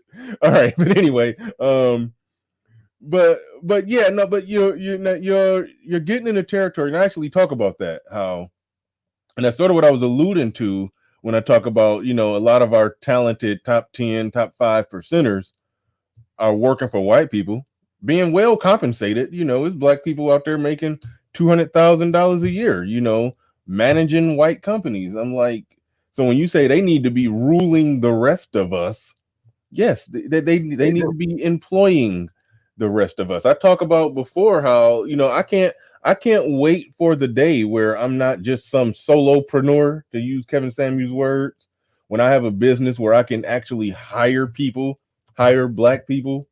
I can't wait for that day. Shout out to brother Xavier, who's a mechanic. He owns a shop. He has a 10 to 12 man crew, all black men. I love that. That's an example of somebody who was a gearhead, a mechanic, but had some business sense, created a business and used that to get, 10 to 12 black men who are also gearheads and know their way around a toolbox, got them a job, and now they working, and they, he's paying them, he ain't paying them all 6 figures, but he even broke down one day what he's paying them, and it sound like good money though. It sound like good money. And that's what it's about. But so we need a lot more Xaviers and a lot more of what I'm trying to do. I got a plan, hopefully within a year, well, sometime next year, mid next year, that my plan will be in place where I do got a business where I'm able to hire some people. And yeah, we do need more of that, but we got people like I'm about to get my long-winded on again. We got people like Jay-Z, and I've told this story on here before. I need to find the clip. It's kind of hard to find because it was a while ago. When Jay-Z was on Bill Maher, they was talking about the black community. They had a panel, and Jay-Z was just, they were talking about what's going on in the black community, and Jay-Z was like, it's jobs. They need jobs. It's jobs. They need jobs. He kept saying they need jobs. That's all he kept saying. And then Bill Maher got annoyed. He didn't disrespect Jay-Z, because Bill Maher's a comedian, so he's in a joking but snarky but still not disrespectful way. He basically said, well, it would be really nice if there was somebody, and Jay-Z wasn't even a billionaire yet, but he was probably still worth like 500 million. He said it'd be really nice if it was somebody who was from those communities and areas where they need jobs, who was now rich and successful and could, create some jobs to employ those people. And then Jay-Z knew it was like got him, but Jay-Z was like, I'm working on it. Give me some time. I'm working on it. You know, Jay-Z, try to laugh something off when somebody got him. It's like so, but it was like a checkmate. Like that, and that goes back to what I was saying about LeBron. And not to just put the onus on celebrities, because there's non-celebrities who are worth millions, who could create jobs. But that was that really crystallized that the point that there are people who, I mentioned at this lower level, somebody like brother Xavier from the Prophet of Thought series, who's a mechanic who's hiring 10, 12 other black male mechanics and got them working at his company, but he's just one man running a small business. But then there's the Jay-Z's of the world, who, even if he don't know nothing about, owning some factory with assembly lines in it that make, I don't know, some fucking ceiling fans or fucking 6-cylinder engines. Who the fuck knows? Right. He don't got to know nothing about that. He could hire somebody who knows something about that, build the warehouse, the assembly lines, the fucking factory that requires 200 people to run it, hire 200 black men to come in there, man those assembly lines and do that work and assemble the parts and ship the shit off. That's truck drivers, that's fork truck drivers, that's people working assembly lines. You're gonna need some machinist in there. You're gonna probably, it's do that, and when that one becomes profitable, build another one. I always mention the Sam Walton example, the guy who owns Sam's Club and Walmart, one of the richest men on earth before he died. He He just built he built that business, shut down a lot of small white businesses. By the way, he was a cutthroat jackass. He didn't care. He wanted to put his big ass stores when he was starting out. Because he started out smaller, but once he got big, he wanted to put his big ass stores in places in towns where it may have been 20 small businesses, but he got a bigger business selling all the stuff that those 20 small businesses sold. He's selling it all in one place, but for cheaper. Ultimately closed down those 20 businesses, but it took hundreds of people to run his store. So he hired that whole damn community. And then he, wash, rinse, and repeat, went somewhere else and all over the damn place. He's hired millions of people, So I'm saying all of that to say there are plenty of multi-millionaire, 100-millionaire, and even some billionaire black people who could do, who got the resources to do the equivalent and hire and close the gaps in black employment just like that. And so that's why I roll my eyes when I see, rich black people worth hundreds of millions talking that liberal shit about, well, they doing this to us and then we were scared and this and that. And I'm like, what the fuck are y'all doing? Like y'all got the money and power to build some shit to employ the people, even if the average white man making 50 G's a year. 50 G's a year. So it ain't like y'all ain't like nobody's asking for y'all to make a bunch of other millionaires. But y'all do got the money and resources to employ your people who, according to y'all say they need jobs, like what Jay-Z was saying when he was on Bill Maher. And Bill Maher, just cut through him like a hot knife through some butter on that shit. Like nah, bro. You got the money to employ these people that you talking about that need jobs. So that's where I'm at with it, and that's why I say it's culture and mentality and a lot of other shit, man. That but that's what it is. He's who says this? Says Bernard is talking about capitalism mobilizing the black capitalist class. Yeah. Because here I am at the bottom trying to build something from the ground up on some started from the bottom. Now you hear shit with my other business I do outside of this YouTube thing. I'm sitting there with an aggressive plan, trying to think, man, if I could next year, if I can have 5 employees, I'm like, yeah, But we talking about somebody who can employ millions, So yeah, that's why I roll my eyes at rich black people who post about the struggle on Twitter. I'm like, yeah, but then support liberals who want to pacify all the other black people. I'm like, nah, y'all ain't got it. Y'all ain't got it. But all right, I just got my long-winded on. All right. You can you can jump in anywhere. Let me just read this comment. Jay-Z ain't employing nobody. Spike Lee ain't doing it. The only one doing it for real is Tyler Perry. But even then, see, now you're missing my point though. They do employ people. Like Jay-Z employs other rappers, his stage crew, his people that that go on the road or go on tour with him, fucking background dancers and plate spinners and the motherfucker on stage to breathe fire out his mouth before Jay-Z walk out. Yeah, he employ people. But I was talking about, employing middle America black people, because I've been that blue collar worker. I've manned those assembly lines. I've driven those fork trucks. There's a lot of black men doing that. And there's a lot of factories. And all the factories that I've worked for, only one of them was owned by a black man.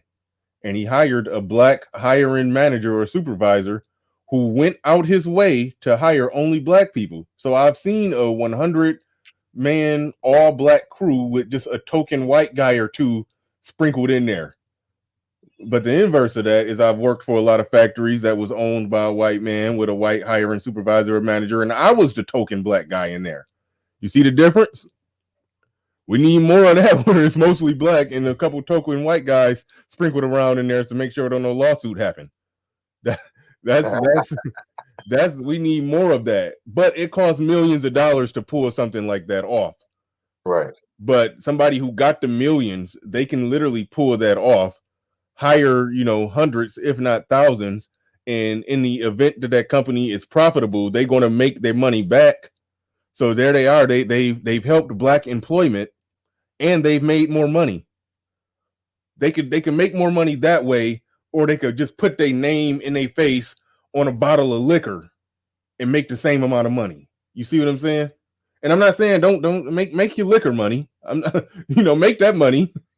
But I'm saying there's ways to make money that can employ your people and empower your people in the way that you're saying that they need to be empowered, because like Jay-Z was saying on Bill Maher, they need jobs. They need jobs. Give them some fucking jobs then, motherfucker. Anyway. All right, go ahead, Jay. I don't know. Yeah, so that's all good, man. It's all good. So that there's no confusion about what I'm saying, let me just recap. When I say that we need to have leaders and we need the best of us needs to employ the rest of us, that is a very simplified way of saying that the best, those of us that have, need to create opportunities for those that have not out of any sense of morality or save the community. No, because that's how every single group operates. Now, due to the situation that we're in, nobody's saying that it would be easy. Nobody is oversimplifying what it is, but that is what it is. If you're on a ship that's going down and you're going to drown, the solution is you have to find a way to get off the ship or you're going to drown. Now, in practice, is it more complex than that? Yes. But that is the situation that you're in. You need to find a way off the ship. Black people, and we live in a unique time where we are able to, like you said, if Jay-Z wanted, he could create, those opportunities. The rich, the elite, they could create these opportunities. We are, as Black people, are very individualistic, and we don't have those people that are willing to, a lot of them en masse, to come back to actually create something for whatever reason. A lot of this can be done locally if Blacks locally decided, started to work together and did simple things like repairing the family unit and all of that. I'm not oblivious as to the complexity of what I'm saying, and I'm not oversimplifying it. Okay, I get it. The reality still remains. If we don't rule ourselves, if we don't do it ourselves, someone will do it for you. And that is the ultimate reality of it. If we don't find a way to do it ourselves, we can argue, debate, whatever about the way to do it. If we don't do it ourselves, someone will continue to do it for us. The Black Lives Matter movement is screaming about police brutality, police racism, and things like that. The solution is we have to find a way. The best solution, we have to find a way to govern ourselves. This is what it is. Whether it's collectively going to live somewhere on a piece of land, we get together, put out a post, hey, in 3 years, Black folks, we're all going to move to this area. 3 years, Black folk, we're all going to do whatever that plan looks like for you, whatever you want to say would work for you. We can debate the specifics individually, but we have to govern ourselves no matter how hard it may be. It's not impossible. Okay. I understand human psychology. I understand the situation that we're in. That doesn't change the fact that if we don't do something about it, somebody's going to continue to do something about it for us. And that's not an oversimplification, and that's not being insensitive to what's going on. That's just the reality of it. Okay. And to those people that say we can't govern ourselves, well, then we're going to continue to be subject to the people that can govern us. And I don't like the impossible statements, because people like to say things are impossible for just things that are really just really difficult. It would take a lot of discipline and a lot of work. When people say things are impossible, they said the same thing about slavery. They said, no, slavery, you can't enslave, it's impossible. And then I'm getting some feedback, Bernard. And then my bad. That's my cell. I didn't realize I had my cell on. Go ahead. You got it. When people say things are impossible, whatever, it often just means it's very difficult. It's going to take a lot of work Just like when they said slavery will never end, people said, no, man, we'll never be free. And now black folks are free. Once black folks got free, oh man, we'll never have a black president. We had a black president. It just people say a whole lot of things, but then there are people that are going to find a way to do it. Okay. And we have to decide if we're going to find a way to do it or not. So the way that we beat the system, we have to plan together. I believe that we need a leader because every group has one. I believe the best of us have to rule the rest of us, and we have to get our family structure unit in place. And that's not some save the community, mentor kids, give back. No, the best of us have to rule the rest of us like everybody else. That's how it works. Otherwise, we're going to continue being ruled by the people that are willing to do it. All right. When you had said something about governing ourselves. Now, I think there's something that we throw out there a lot. And when we throw that out there, are we taking into account that already right now, as it currently stands, our for better or worse, we're a part of the current system. Yes. We live in this country. We're citizens of this country. We work in this country. 30% of our money funds the government of this country, and governing takes money, and we're already funding the governing of this country. So when you talk about black people governing ourselves, so are you talking about us going deeper into that? Well, so already 30%. Like, so I don't know if people understand the magnitude of what they're really saying. Are you saying? Are you talking about full-blown sovereignty? Yes, ultimately. Because that would be it. Yes, but I'm not saying. I understand that we work in the system. We need to utilize this system to the best. We've earned our place in the system. We need to continue to utilize it to the best of our ability, while also building our own sovereignty. We need to own our own. Like right now, we don't have our own pipelines of communication. We don't control our natural resources. We need to be working towards sovereignty. Yes. And also working within the system. The system, we've earned our place in it. So yes, but we still need to be trying to become sovereign as well. No matter what you say, okay, there's always going to be racism because it's human nature at the end of the day. It's human nature to prefer your group over another group. Even if when you remove race, people still break down into tribalism. Hey, this is still my group versus your group. We see it even with sports teams. People get real territorial about their sports teams to the point they'll fight other people from that are fans of different sports teams. So people are tribal by nature. That's just what it is. So we should be trying to build our own, become as sovereign as we can, while also working to make the most out of the system that we're in. Okay, but this just complaining about the system and not trying to combat it or fix it or build anything new. No, I think that's a mistake.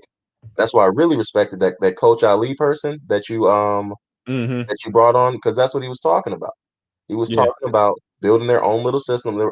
That's what it's now that on a large scale. I respect that. And people are going to have critiques for that and things like that. Nothing's perfect.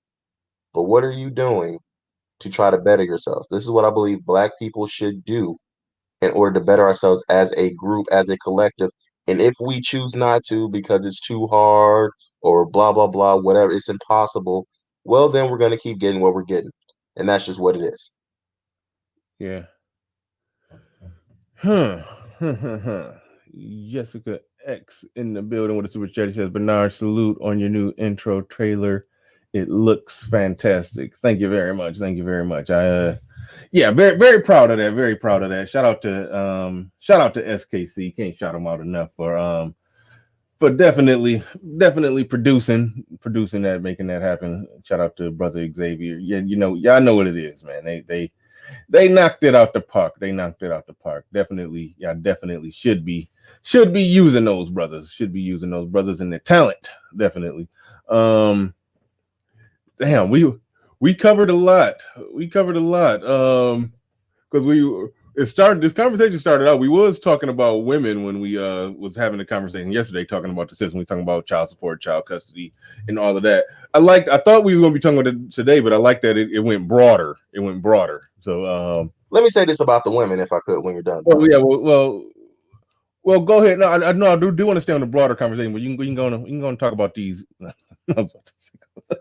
When it comes to the women, and the reason why we didn't go into it today, why I didn't go into it at first, because honestly, in all honesty, women are a byproduct. The women are the spoils of war. Okay, women are a byproduct of whatever system is in place. That's just what they are. They will form. They're like water. They're gonna bend to shape whatever they can do. Okay, if tomorrow all the men got together and said, you know what, no women, y'all got down the line. It's no more no fault divorce, no more nothing. We're taking it away. They will go back to being how they were supposed to be. That's just what it is. I got some disagreement with that because we had a whole generation of women that would not conform. It was called the feminist movement, the whole free love movement, burning bras and fighting in the streets and marching and ranting and raving. And so once society if they had been crushed, it would have been gone out and done what they're supposed to do. What do you mean by crush? You talking about going out there and belly to back suplexing some bitches? I mean, what do you mean by crushing them? However, in one way, yeah, but however you want to dismiss it, however you want to dismiss it. I'm sorry. Whether it's that or whether it's just giving them no type of attention or whatever. That's people forget that all this stuff, there are no set things in the universe. All this stuff is made up. Once it's been made up and put in place for a long enough time, people just believe that it's true and it's always supposed to be that way. But the world is run on conquer and keep. Okay, so you can have whatever you conquer for as long as you're able to keep it. That's what on an extremely simplified level, that's what it is. That's how it works. Now we've introduced all this other complex stuff to try to make society more civilized. But when it comes down to it, governments work under the rule of fear. You get out of line bad enough, you're gonna get put down. That's conquer and keep. That's what it is. Right, on an extremely simplified version, that's all it is. All right, shout out to Game Changer. I see you in the building. Man, you can't play with my sick, twisted mind like that, man. When I said go out there and start belly to back suplexing bitches. So all my sick, twisted mind saw is women out there burning their bras and ranting and raving, holding their sons for feminism back in the 70s, and a bunch of dudes literally just coming out there and suplexing their ass. It would have ended. It would have ended. It would have ended. I just saw mass belly to back suplexes on a purple hair feminist in the streets, and that shit was funny. All right, maybe I'm the only one think that's that funny, but anyway, I need to get my life together. Drop kick from the top rope and everything. It would have been over. A few Hulk Hogan leg drops, and then we would have never had feminism. Through the table and the chair, it would have been over. And now it would have resurfaced after a time. It would have gone down. They would have went. Needed a new generation that didn't get that didn't get Hulk Hogan leg dropped off the top rope while they laying on a table. That's right, and then they get the Hulk Hogan treatment, and then it go away again. See, that's what it is. That's what it would have been. But we decided not to go that way. That's a whole different conversation. But that's why that's why when people say stuff is impossible, no, it's not. It just may be difficult to do. It's not impossible. Difficult to do and impossible are different things. But it's the world is conquer and keep. Yeah, he said, Bernard, do you see it now? Do you see where it comes around? It's the same BS we heard already. I really don't know what you're talking about there, Silent. What you mean by it's the same BS we heard already? I don't know where you're going with that. But man, that just tickled the shit out of me. I need to get out of my own head.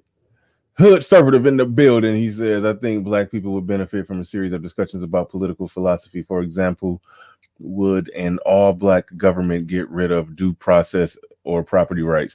That's interesting that he brings that up, because a lot of Black people think that if we governed ourselves, there wouldn't be any rules, regulations, and standards. Like I always make the example, like, okay, you know, they talking about black people can't get business loans or black people can't get loans or this or that. Okay. Let's if we were to build Wakanda today, okay, Mhm. there would be Wakandans with and we had a credit system in Wakanda. We can Okay. assume it would be Wakandans with good credit and Wakandans with bad credit. And if a Mhm. Wakandan with bad credit goes to the Wakandan National Bank and tries to get a loan with a negative 13 credit score, the Wakandan National Bank should look his black Wakandan ass in the eyes, and that black Wakandan bank person should tell him, no, brother, I can't give you this fucking loan to open up your Shetland sandwich stand, motherfucker. Like so even if we governed ourselves, if we built Wakanda today, let's assume it would be crime in Wakanda. Let's assume we would need police officers who occasionally would have to use some force every now and then. You know, it would. I don't think we're going to eliminate a lot of the shit that we talk about. Eliminate. I think it can be eliminated. It's tough to eliminate it, or maybe it would just feel better if we did it to ourselves and for ourselves. But there would be a government, and it would be basically what would end up happening is if we built Wakanda today, and then there was a government in that Wakanda, there was law enforcement in that Wakanda, in that Wakanda that we built, it would end up being the people, the citizens of Wakanda, versus the Wakandan PD. It would be the citizens of the Wakanda versus the top 1%ers in the Wakanda in Wakanda. You know, just like it was the 99% movement here. It was that 99% movement, the Occupy Wall Street movement Right. here.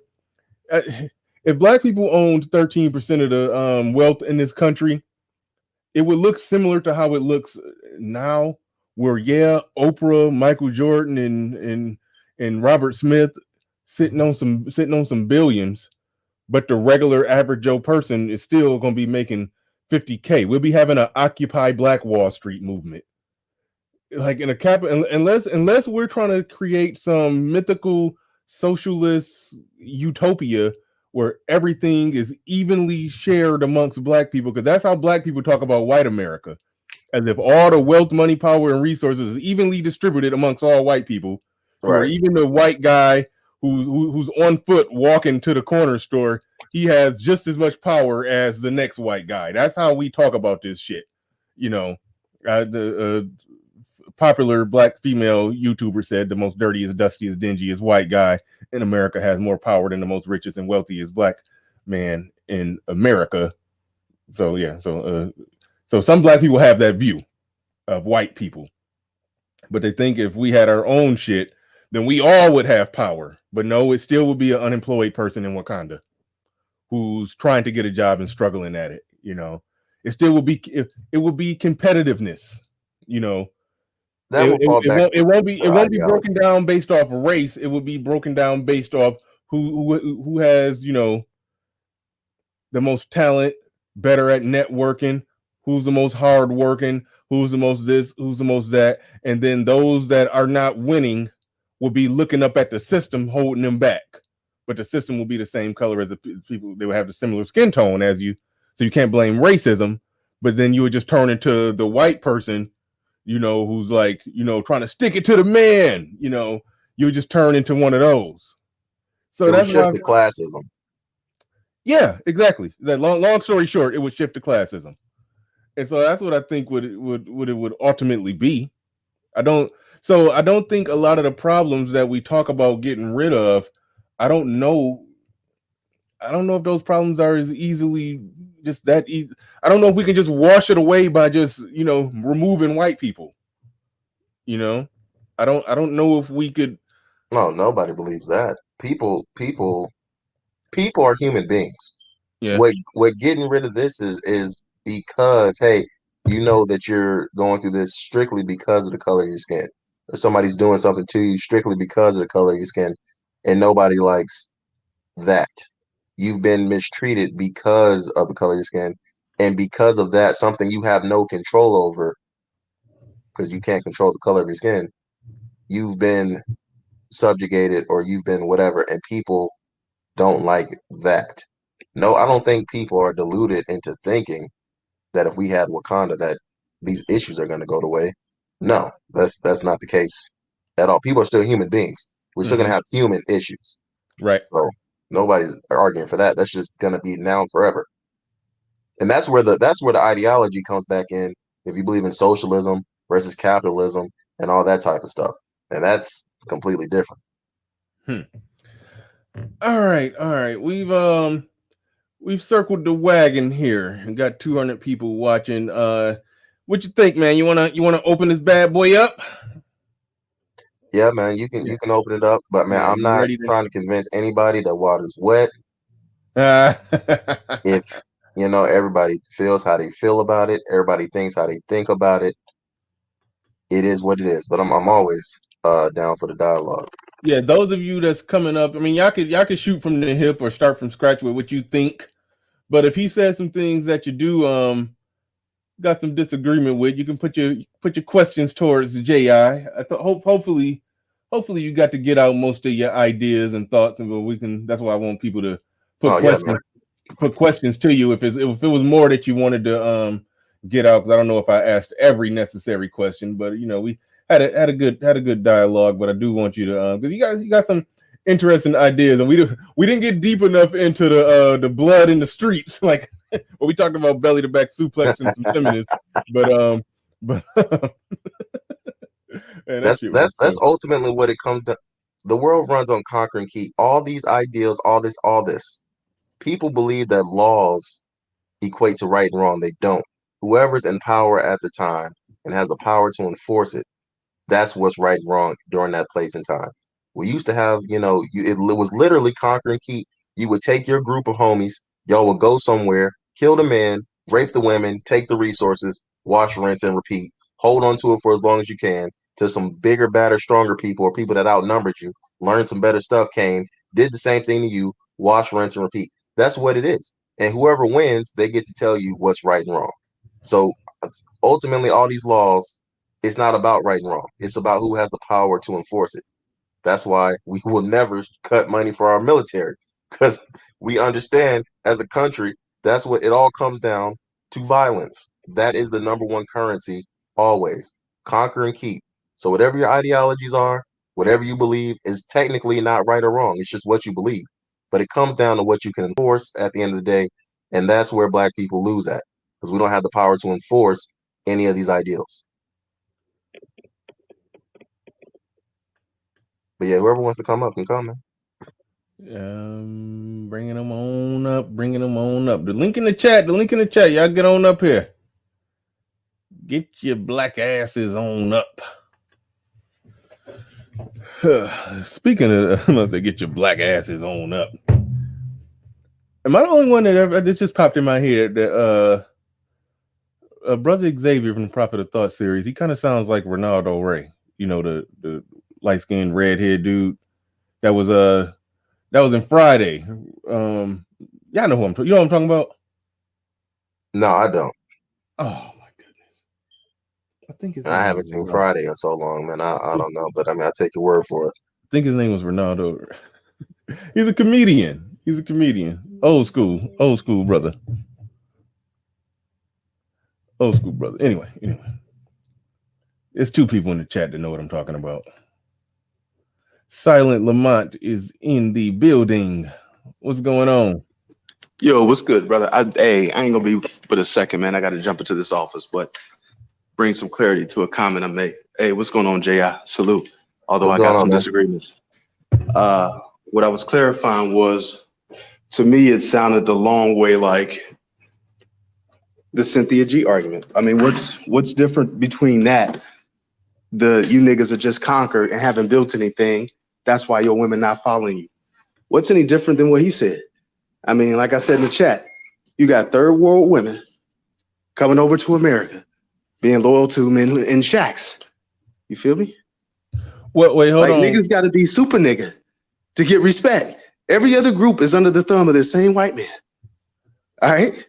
Silent. I think the point that you made, this conversation, we really wouldn't talking about women. I think the conversation about what black men need to do, or what black people need to do, or black men need to do to get power, is a separate conversation. No, I get it, but it went to that, Bernard.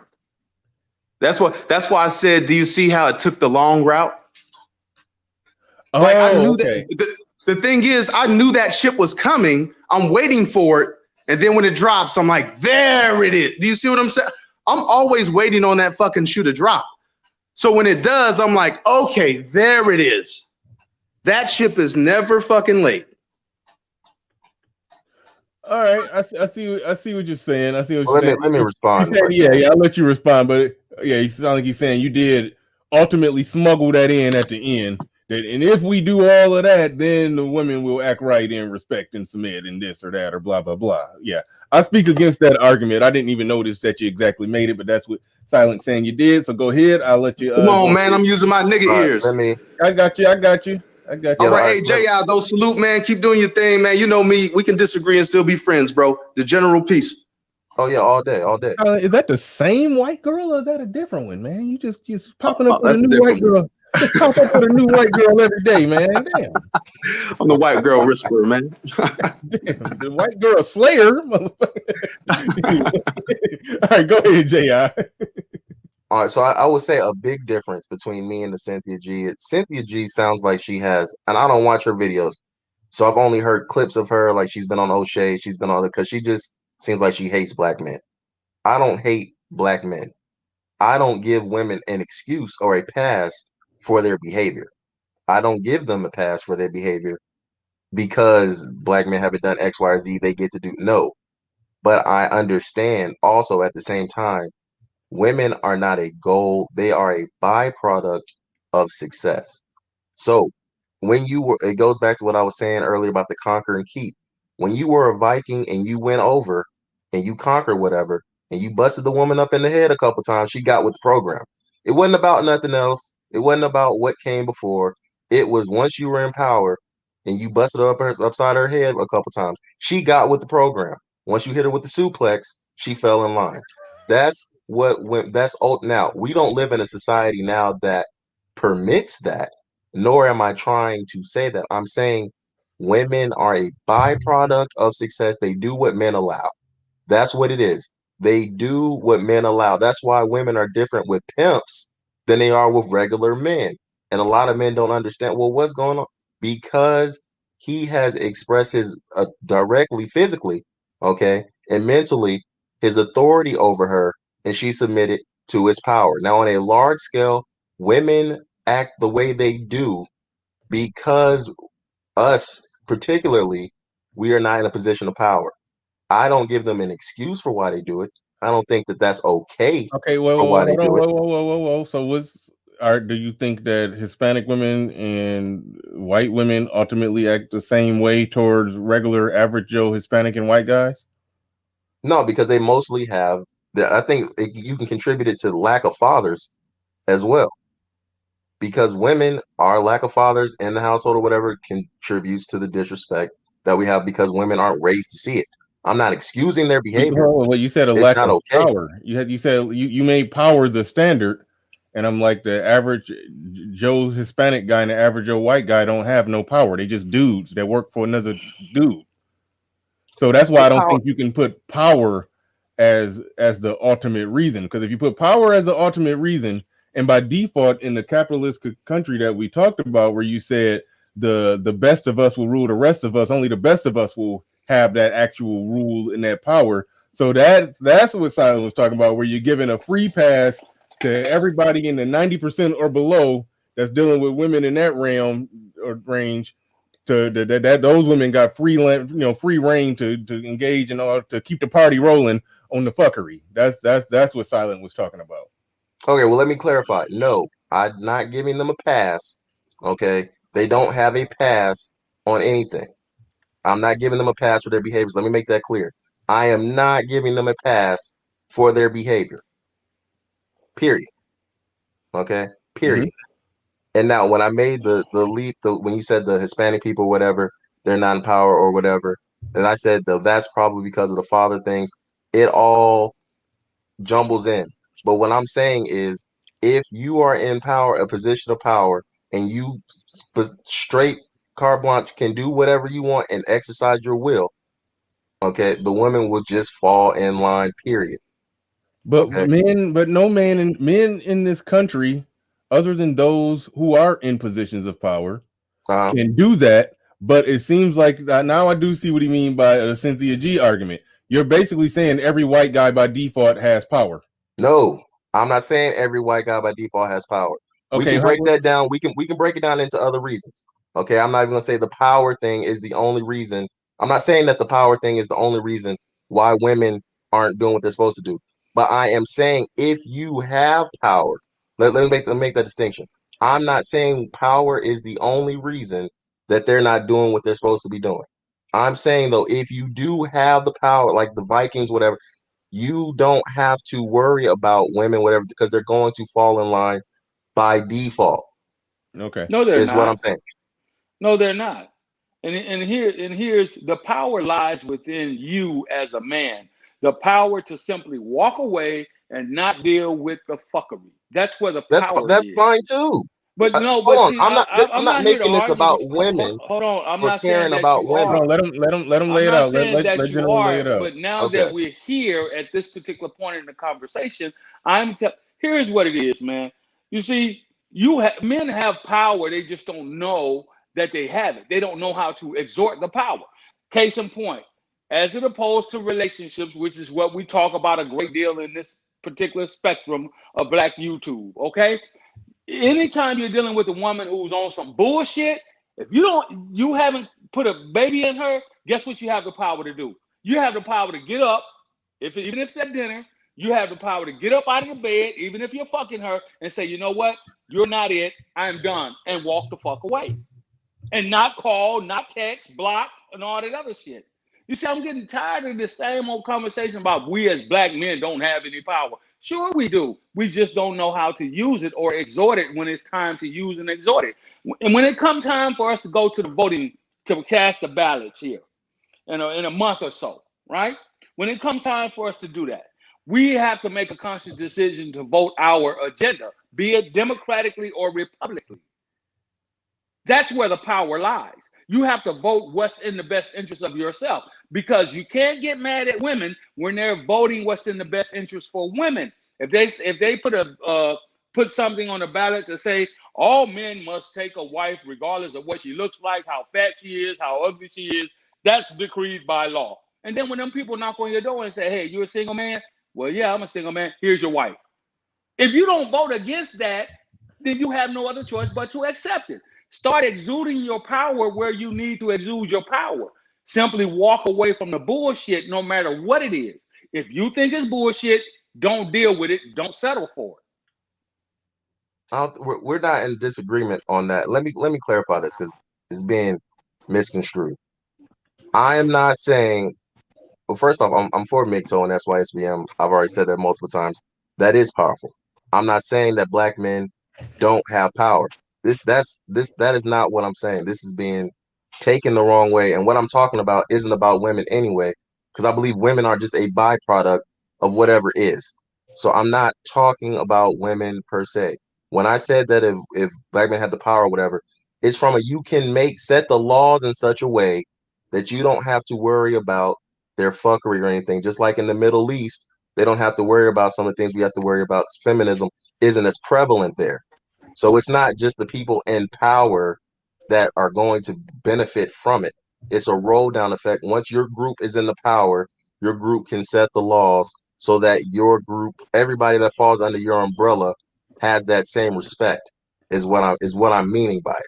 Not just that we have to have power so that they should respect you, or that we don't have any power now. Yeah, well, that's not what I'm talking about. What you're truly talking about is something that really haven't been done in years in this country, because white men are not on that one accord like that. Like a high percentage of them are liberal, and they voting in favor with a bunch of feminist stuff and LGBTQRS stuff and and it's slowly immigrant sliding away stuff. from them. That's why And- MGTOW So- comes.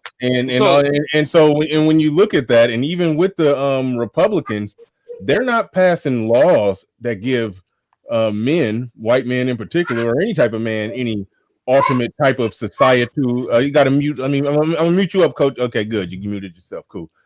They're not passing any laws that's giving men as a collective, or definitely not white men as a collective, any type of power when it comes to their dealings with their women, because they're still in favor of all the same laws that would ultimately allow a woman to, if a woman, marry a guy and just decide because, he snore too loud, she want to divorce him, she can go divorce him. She could potentially take half his shit, or bare minimum, just take the kids and have and have control in that sense, and get child support and go out and be free and fuck who she want and fuck who she don't, and not give a damn and live whatever reckless life she want. They pretend like they ain't pro welfare, but we talked about that on the previous show, how Republicans are actually down with welfare all the same. There's some truth in that, because they know they can't take welfare away from poor white people, because then they'll lose poor white people in the next election, and then they'll lose. The Republicans will lose all their power if they lose poor white people, because they need poor white people. So they down with welfare. So if they down with welfare, they down with women divorcing a guy for any given reason. They basically down with women being free and able to do what they want, however they want to do it. So that white guy, the regular white guy, or even the white guy with some money who's doing well for himself, he really don't have any power over the women, over his women, other than his own individual power that he negotiates, because he happens to be one of the 10% of white guys that make over six figure and can leverage that over a woman in an interpersonal relationship. But if our societal power, like what they got in the Middle East, where the women walking around in sheets, that ain't a thing over here. Nobody has that kind of power over here. That's why. Okay, and somebody else mentions his theology, so I'll go ahead and say it. That was one of the biggest reasons why I felt like her arguments was bullshit, because the type of power that she's talking about, only a small percentage of lawmakers, really truly have. The people that make the laws have power, but they're not making any laws that really do anything for men. As I'm not trying to get. It's trickling down, and that's why we're seeing all this stuff like MGTOW and everything, because it's all running its course and it's all falling away. Because, like you said, more and more men are becoming liberal, and it's shifting more towards the female, whatever. But they're coasting basically off the residuals of the time before. That's my only point. I will give you that all day. That's all I'm saying. Yeah, they are they probably coasting. But it's breaking down. It's been so many generations since then that women have been free for so long in this country, and not even a Republican politician can't come up and make laws and make the laws in place to where women have to bow down to men. So that's why I feel like what you're talking about is damn near unprecedented in this country for over at least the last 80 years. You see what I'm saying there? But I'm not making any excuses for women's behavior. So let's get that. I got you. I'm with you on that. Out the way. This whole thing is being taken the wrong way. Like I'm in support of what Cynthia G saying. I'm not. All I'm saying is, okay, once you're in power, whatever, you can create the laws that benefit your group and give your group that whatever's under your umbrella the power. They've coasted off of what they've had before. The land before time, or whatever you want to call it, and now it's breaking down to the point where MGTOW had to exist because it's gone so far left. It's degraded over time because, like I said, remember Bernard, when we were talking earlier, instead of suplexing people, they went the other way. We talked about that. That's where the breakdown started. That's all I was saying. That's all I'm saying. I'm not giving any type of passes to bitches for acting up. All right. Leo Master, to ask that question, either you haven't been listening or you've missed the point, or is there something that you don't understand when you say, who's the people that make the laws? What's their ethnicity, or describe these people? What you're basically saying, but white people make the laws. That's basically what you're saying. Okay. The lack of understanding that you may be having with that one is, if one half of the white people that's making the laws are making laws that would allow open border anarchy for illegal immigrants coming in and grant amnesty for all the ones that are here. Those white people are making laws that other group of white people may very well think is an outright act of war against whiteness. So you can't look at white people as if they're just some collective Ungalam white power when it comes to making the laws. Some of them, for good reasons, bad reasons, or manipulative political reasons, believe in diversity, if that diversity is going to help them get elected.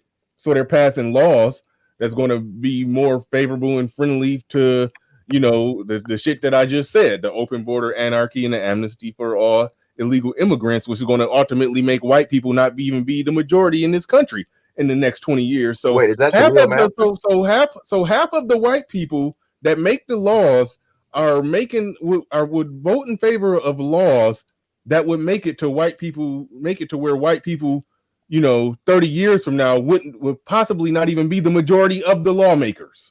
So you can't make it seem like they're just operating on Ungalam power, Ungalam white power, whiteness, we white, and we white, y'all. They ain't even.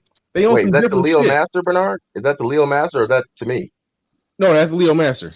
Oh yeah, what he said right there. Yeah, I was responding directly when he said, "Who's the people that make the laws?" He's basically, and what's their ethnicity, or describe these people. He's basically saying white people make the laws. That's basically what he's saying to try to say, you know, to respond to something that I said. I believe that's what I believe is going on there. So I wanted to respond to that. So I'm going to go to Coach Ali real quick. Let me see what Fantastic talking about. He said black men can't talk about power on a national level before we even establish it within our own group. All right, let's see. All right, we got to go to Coach Ali, who was referenced a few times during this show. So go ahead. You got the floor. You got the mic, and I'm about to drop down for a second. I'll be able to hear you. But go ahead, Coach Ali. You got it. I got you. What's going on, fellas? Can y'all hear me? Yeah, we hear you loud and clear, man. You got it. Okay.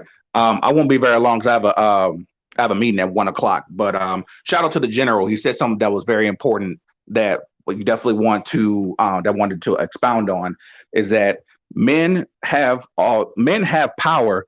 You have to have the ability to exercise that power. And what I mean by that is you have the ability to control your own economics. You don't have to save everybody in Wakanda. You can make your own separate group when you have a group of people who have your own similar values, and you have one common goal that you're trying to move towards, and those are the people that you work with. You can't save everybody. You may not be able to control black folks as a whole, but as a man, if you want to fight this system, you know, you have the ability to, you know, first start your own business and make it tax exempt. That's what we do with our nation, with the Aboriginal Republic of North America. You would also, you know, within our nation, we're able to eliminate, you know, unlawful debt through illegal contracts with mortgages, student loans, car loans, that kind of stuff. So I'm speaking, you know, on behalf of our black government that I am a part of. Yeah, we can't control the entire country, but we do have the ability to control our own economics. And so that may be able to benefit the common man that works here in America or has a business here in America. You don't have to save everybody. And I think that's the problem that we kind of, you know, go back and forth around, you know, saying worrying about the unruly folks or the fuckery that goes on, you know, in the country as a whole. But, you know, you recruit you recruit your talented folks. You recruit the people who want better for themselves. I mean, look at the Nation of Islam. The Nation of Islam has those, you know, the black folks who want to do for self. They have their own codes. You know, they do things, you know, by their own books, and they're a nation within a nation. And so I think if we take that approach, you know, as far as building your own group and having your own power, I mean, they're not able to run everybody, but they are respected in some areas. And so, you know, for the folks who are saying, you know, that we can't do it as a that Black folks can have any power, you absolutely can. It just takes a matter of going to the right folks who are doing it the right way, who've been practicing it for years, and for those to have a tangible benefit to show you, like, hey, look, you come over here, these are the benefits that you get, you know, when you get with us, you know, this is what you'll have to contribute, and this is our foreseeable plan going on, you know, going for the future. And I just think we need a tangible example of people who are doing it right. And I'll leave it at that. All right. Y'all can hear me, right? Yeah. My mic is this okay? I know my mic was on. Yeah, good shit. You know, I think that a lot of times that we do get caught up, and it's a Black thing. We have a all-inclusive, everybody under the tent mentality, and sometimes that does slow us down because the benchmarks. Shout out to Game Changer on this one. The benchmarks and requirements are not talent, skill, intelligence, any type of ability, or at least the same type of mindset and values. The benchmark for getting under the tent is Black. And a lot of times when we do that, yeah, we do end up shooting ourselves in the foot. So, but like, and that speaks to what Jay I was talking about, where he said it in a way that rubbed people the wrong way, where he said the best of us needs to rule the rest of us. But yeah, I do think that's you made an interesting point. I just say that you made an interesting point, how separate groups, you can get people who have similar ideas, values, and, you know, in morals or work ethic or whatever, and separate, and, you know, and do it like that. And anybody who wants to come on board, if they meet requirements, they can come on board. The political game that a lot of people are trying to win and master and do all of that, but it's a whole nother thing, whole nother game. SW1 in the building. She says, everyone put your hands up except Coach Ali. You're under arrest for talking ish. What? Why SW1 coming for you? What's going on there? I have no idea. Hey, she just coming at, yeah, Coach Ali ain't done nothing to nobody. Why you coming at the man? Hey, can I make a comment on Coach Ali's point? Oh yeah, absolutely. And again, respect to you, Brother Ali, for what you're doing, because it's real powerful. Now, the only thing I will say, and I don't disagree at all, but the only thing I will say is, when you do that, when you just say, hey, we're just going to gather the like-minded and leave the rest behind, which is the majority, you just run the risk. You're always going to be a small group, and that may be okay. But when you forsake ruling, the rest of the people, you leave them to be ruled by whoever's willing to do it. And so then your group, if it's small like that, is always going to be in jeopardy of being, swallowed up by a bigger whole if it comes down to it. But I do agree with what he said. Yeah, I see. Well, go ahead. You want to respond to that, Coach Ali? Well, here's what I'll say about it. Because what's going to be the bigger headache? Managing the folks who want to work with you, or trying to corral, a bunch of, of herding sheep, where you get a good group of the collective, and then you have to, you got them in place, you go and gather the rest, and then the ones you got dropped off, you're forever going to spend the whole time hurting them, rather than finding the select few that are like, I'm with it, let's put the work in, and you slowly build. Yes, it's going to take, generations to see growth. But I mean, the Aboriginal Republic of North America has been around for 12 years. And it went from 12 people to 5,000 people. It's just like a corporation. It takes time to grow. You know what I mean? And so we didn't have the policies in place where you're able to file for tax exemption if you're, have a business or a wage earner. We didn't, we had a small group of people who studied the law, who was able to find out that you can get your student loans eliminated from your credit report and from your, from your actual total debt, based on the laws. I mean, you have to start somewhere. And I think I would rather have the smaller headache of working with smaller people and, moving forward, rather than spending my whole time trying to recruit and gather and police, I don't want to say the uncivilized, but the ones who are not like-minded. And then you're spending your whole time trying to get them on board, if that makes sense. Yeah, it makes perfect sense. I guess. All right. General, you got anything you wanted to add to that in particular? Yeah, because I can understand exactly what the brother's saying, and shout out to the brother who's involved with that organization. What he says makes plenty of sense, because I know firsthand from, if you think of it from a military standpoint, and looking at it from a military science standpoint, you always want the greater numbers when you're talking about strategies and being strategic. However, comma pause, even from a military standpoint, you always want to cut your losses. It's what we call cut sling load. I don't want to deal with a bunch of unruly ass soldiers when it's time to go to war, and I'm saying let's go right, and we're going to go through the pond, we're going to cross the river because this is a shorter way to get there, and we'll have the high ground, and I got to argue with a bunch of motherfuckers who want to take the mountains because they're scared of the water. I don't know. It makes perfect sense what he said. I mean, we got to understand that you got to look at the second and third order of effects that are going to come from this thing. We already know that we make up less than 14% of the total country's population, right? So when we have these conversations, these are some of the things that we have to take into consideration, especially when we're talking about power, because essentially, if we're 14% of the population, and the greater, I guess you would say, the majority is of Caucasian descent, right? And they make up 63% of the population. By the pure numbers alone, speaking in terms of power, we've lost. Period.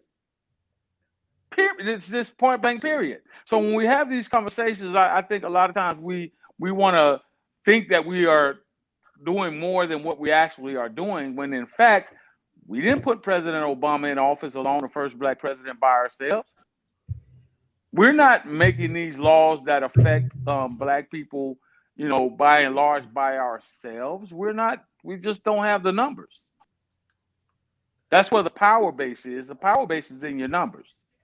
And until we figure that fucking shit out, and we understand, have to excuse my expression, because I get real passionate about having these style conversations, and we talk about power, and we talk about all this other jazz. And what it seems to me is that a lot of people don't understand the pure essence of what numbers are. Because we act like we're 50% of the total population in this country. We're not. Period. Right. So what you have to do is you have to work with those who want to work with you. I, much like you and everyone else on this panel, I want to live in a safe environment. When I was raising my children, I didn't want my children to have to fight to get on the bus to go to school every goddamn day. I didn't want to be in fear of my children, somebody taking my kids' school clothes and jackets and shoes and shit. I wanted a safe environment for my family when I was married, right? I think we all kind of want the same general things when we look at it and say, okay, what do we want? Well, let's just ask, what is it that black men and black women in particularly want in the society in which we live in today? What is it? Can anybody tell me that? Do we want anything any more specialized to us as a group than anybody else wants for their group? I'll wait. Ask that question again. That was a good question. What is it that we as black people want in this country, in America? Do we want anything that's more specialized presented to us as a group of people in this country, within the society as a whole, than any other specified group? Whites, Latins, the Cubans, the Mexicans, the Puerto Ricans that are over here in this country with us. Mm-hmm. Do we want anything? Are we asking for anything more specialized than what they're asking for? No. We want the ability to live and dwell in a safe environment. We want equal protection under the law. We want to have provide jobs, careers, so we can take care of our children. We want our children to be able to go on and go to school. We want the same thing as everybody else wants.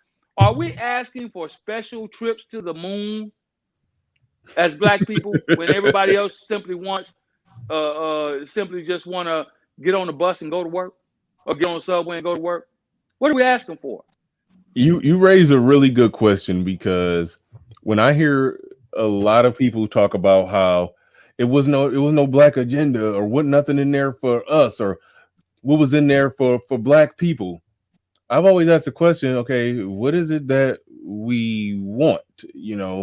And when you ask that question, Bernard, I ain't mean to cut you off, but when you ask that question, by and large, the majority of the time, motherfuckers can't answer it. They can't because they don't know. Yeah. They always go what somebody else is getting. The reason they can't answer it because most of what we want is we technically got the ability to go get it. I think that's why people fumble on that question, and then that's where I feel like they just get ultra liberal, or I don't know if just socialist is the right word, where it's like, well, we need to be given this and given that, and we're not given this opportunity or that opportunity. I mean, and it's like, wait a minute. Most of what they're saying that it is the ability to go get it, to compete for it. Put it like this: you may not win. That's the hard reality of it. You may not win, but you got the ability to compete for it. But damn, it was something else that. Oh yeah, well, David Johnson super chat. Get the fuck out of there, David Johnson. He says, random. Is it just me, or was MOT screaming at Lil Big Nate? Hilarious. Motherfucker, what's your goddamn policies, nigga?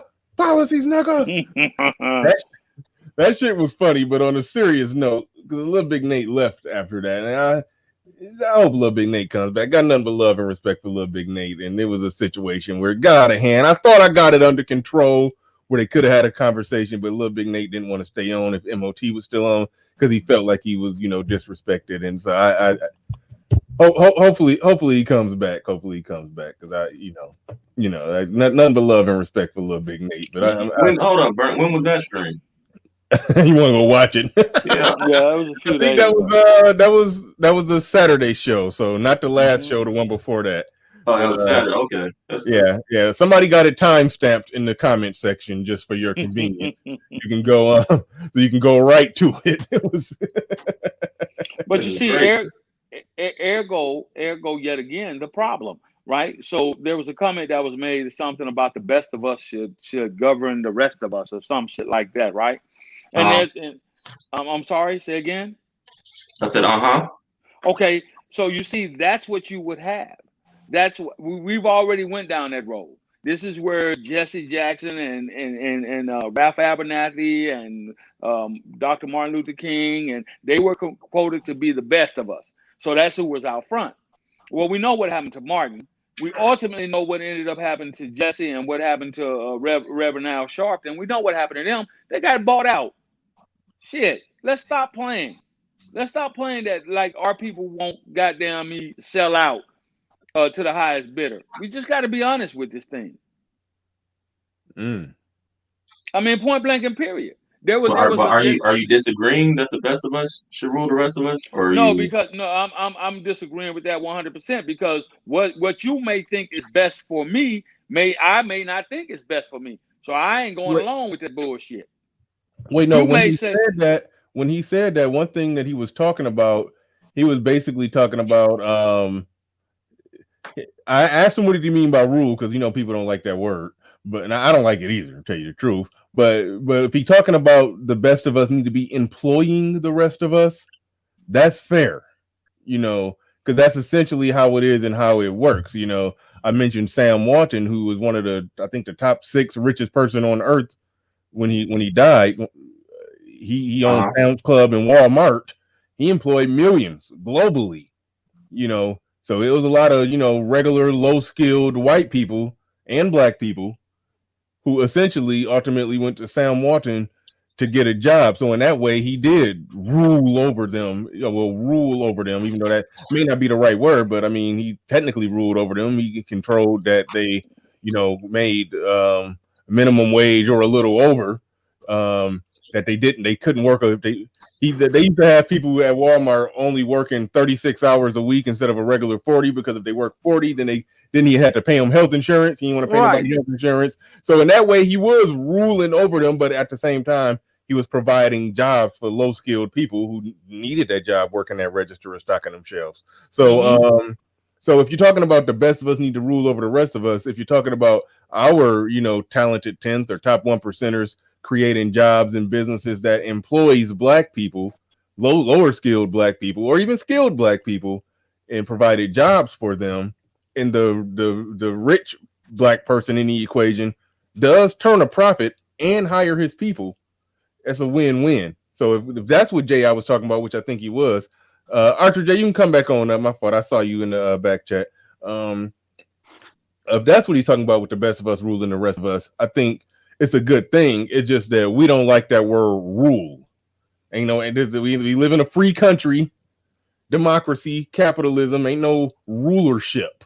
You know, it's you get what you put in. That's what we like. We don't like to do that talking that sound like a caste system, you know.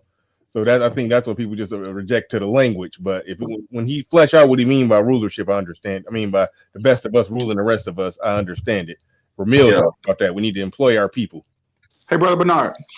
Yeah, go ahead, Coach Ali. No, real quick. I gotta jump off because I got this meeting at 1. I just have one quick closing statement, and then I'll jump off. For the brothers who want to see what kind of power and ability you have, I'm gonna direct this at the brothers who have child support issues. If you have child support issues, go to governmentreparations.org, click on the link for the child support remedy, read it through, and see what kind of power you actually have when you know how to file things correctly. So go to governmentreparations.org, click on the child support remedy link, read it through, and then see if a small group of black men don't have power. And I'll leave it at that. I'll catch you on the next one. Yo, what's up, everybody? Can I jump on the general's point right quick? Because he made real quick. Hold your thought on that one. My man Laro came through in the building and said back and forth and back and forth. And peace, Coach Ali. Peace, Coach Ali. Thanks for coming up. Always love when you come through and drop some knowledge on us. But he said back and forth and back and forth. Shout out to the Keebler Elves. Who might that be? Who's the Keebler Elf? I have no idea who you're talking about. Obsidian. No, he ain't talking about Obsidian. Get out. Yes. Get out of here with that. Laro, why you come up in here on some fuckery, Laro? But no, shout out to Laro. They came in here on some fuckery. Appreciate your super chat. Appreciate your support. But get out of here with that bullshit. Came in here on some fuckery. But thanks for the super chat. I appreciate it. Go ahead, Archer. You got it. The general said something about our top tier people being bought out and why we shouldn't necessarily look for them because they can be bought out. We shouldn't let them lead because they can be bought out. Well, I want to say something about that. You can buy people, but you can't buy ideas. And that is the problem with America, Black Americans. We don't have ideas that rule us. We have people.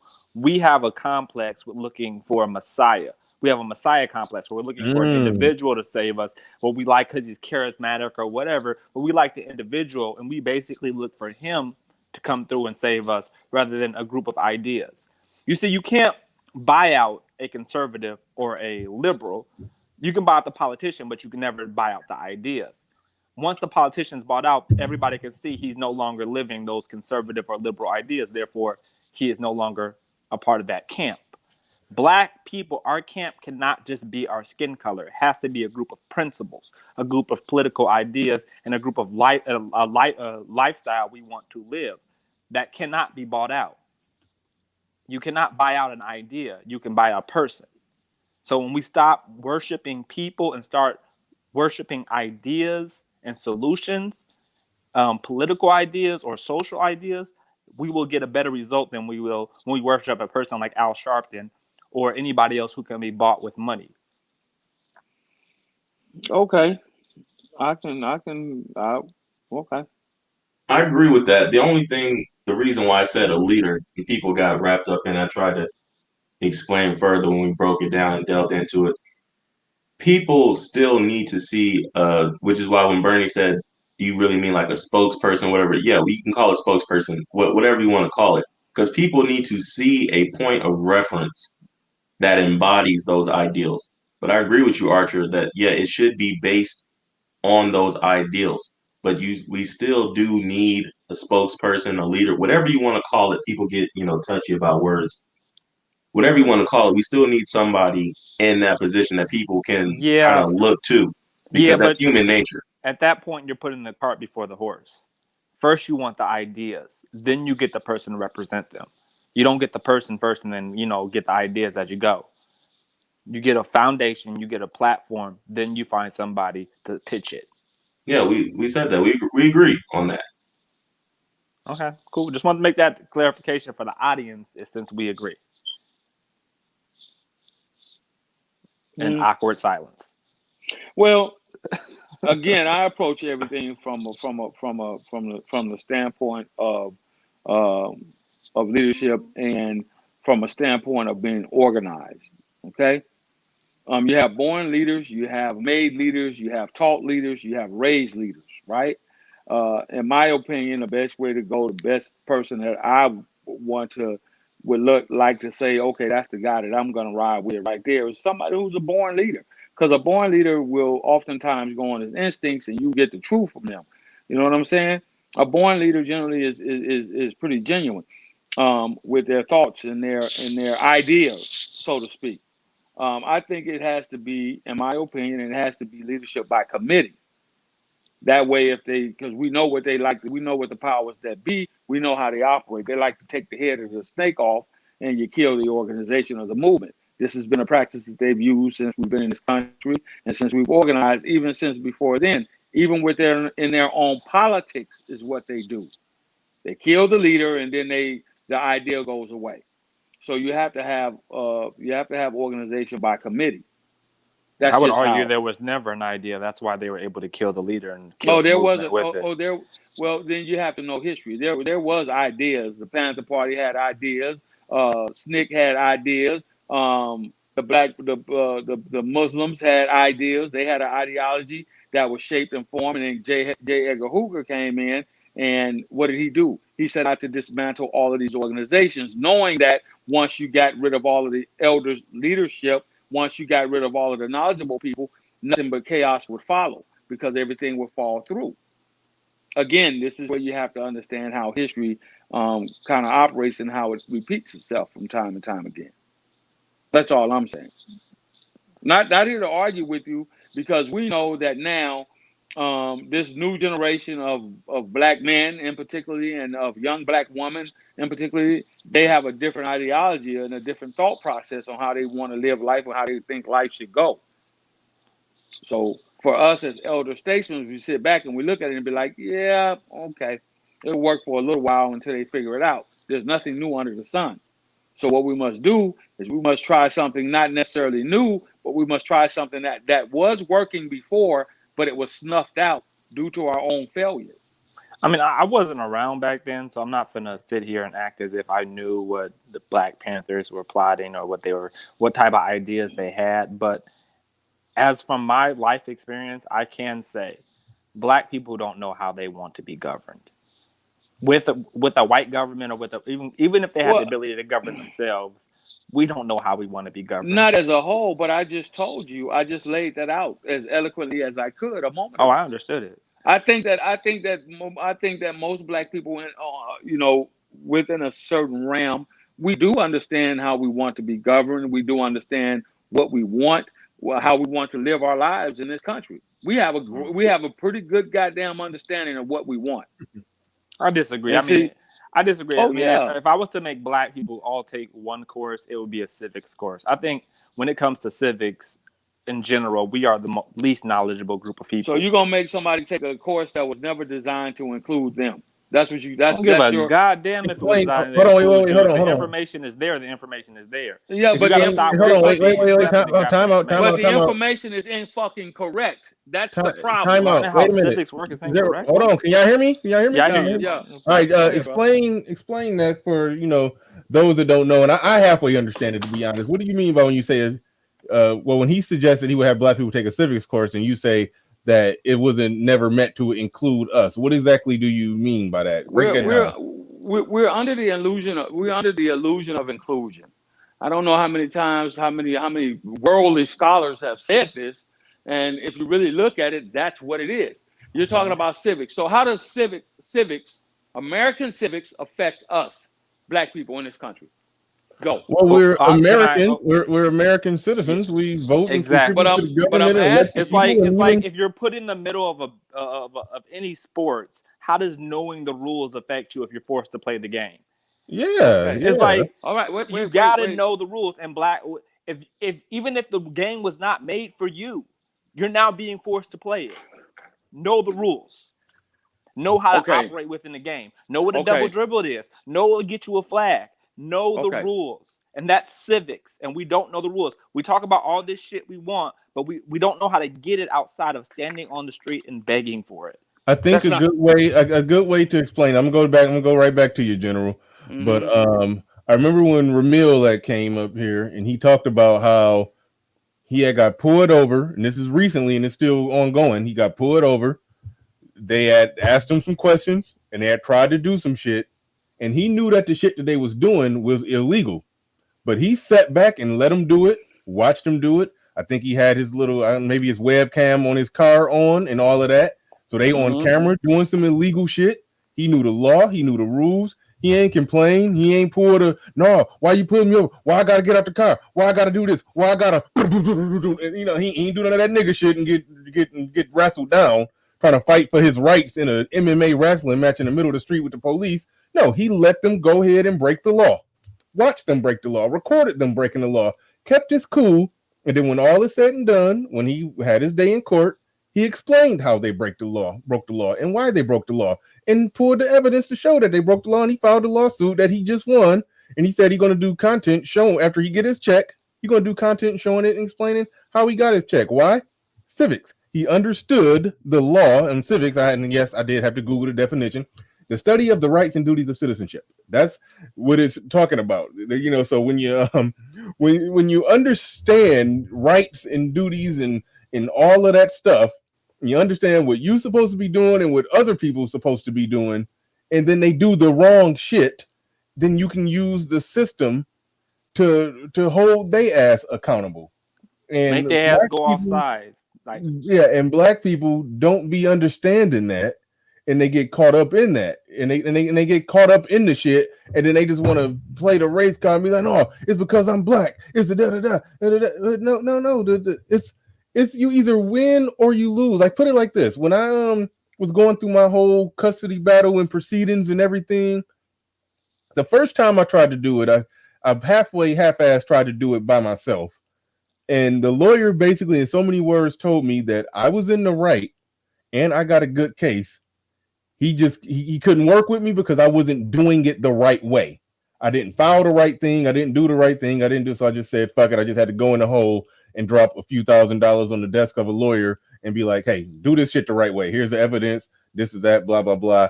And then it got done the right way. There's a right way that you can do things. There's a right way that you could fight it. So when he say black people need to learn civics, and then you say that, well, it wasn't made for us, but here we are, citizens of this country, and can use the system to our advantage. I mean, I think that's one area where black people missed the boat on. It should be mandatory that every black boy takes a civics course and at least gets a fucking C or B. Mandatory. So you know how shit works. Niggas can talk to you all day about whether something was an offsides or a double dribble, but niggas can't talk to you shit about how the voting process works. What is the president's actual fucking job? How many branches of government are there? Like, they don't understand. There's a saying in the art of war: know your fucking enemy.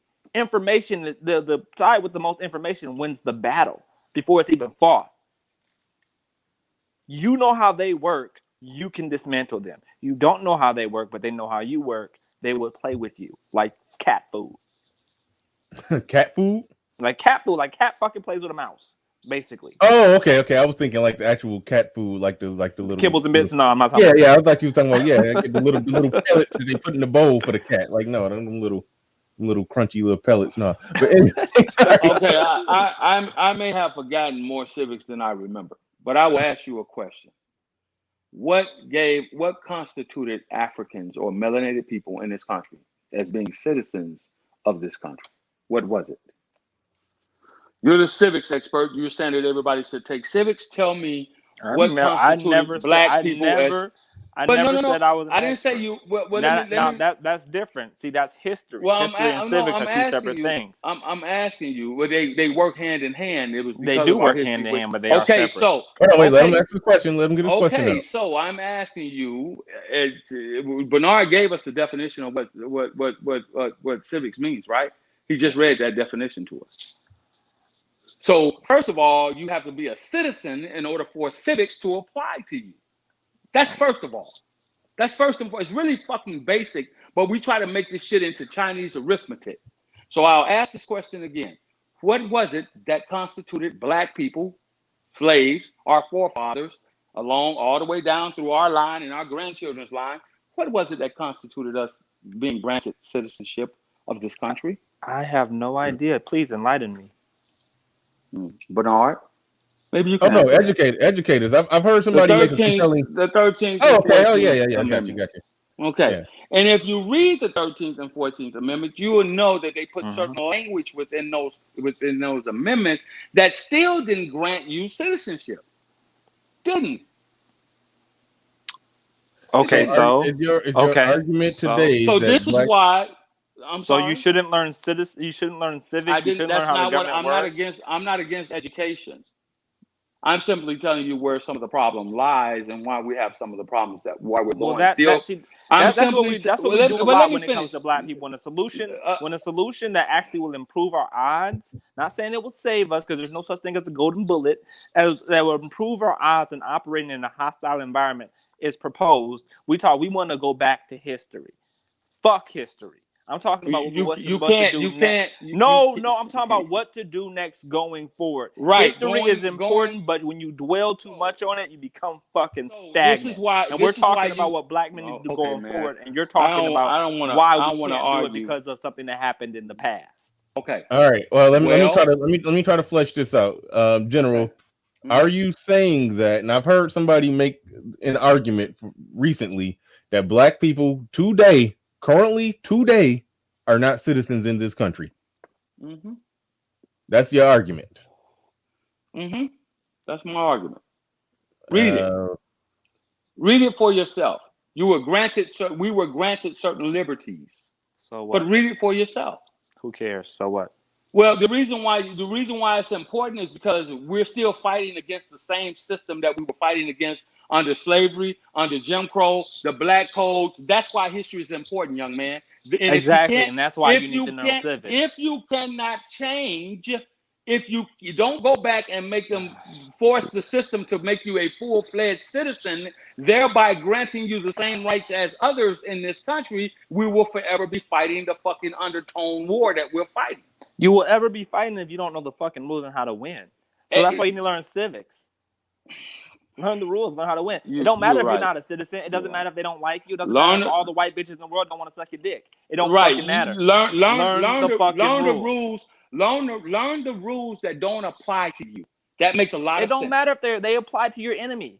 Even if your enemy has to live by those rules, learn the rules they have to live by. Even in warfare, when it comes to Geneva Convention or any type of warfare, armies know what armies can and cannot do, and they play that to their advantage at times. Well, no, they don't, because as a military member, I would tell you that most armies operate under what's called the ROE, the rules of engagement. I'm so glad you said that, General. General, I'm so glad you said that. Wait, hold on real quick before you jump in, Fantastic. Let me read David Johnson super chat. David Johnson says, survive the encounter 100, always play it smart. There's a right and wrong way, time and place for everything. That's not cowardice. That's called using your brain. Thank you for the super chat, David Johnson. Fantastic. I'm glad you came up. I think you was prompted to come up on the general saying that we are not citizens in this country. And all due respect. Let me just say this. I know you like going after the old niggas. Go easy on the old niggas. No, this is General did this a million times over. I know. All due respect, man. Let's keep it respectful. I gotta all due respect to the General and his 20+ years of U.S. military, specifically the Great Army service, brother.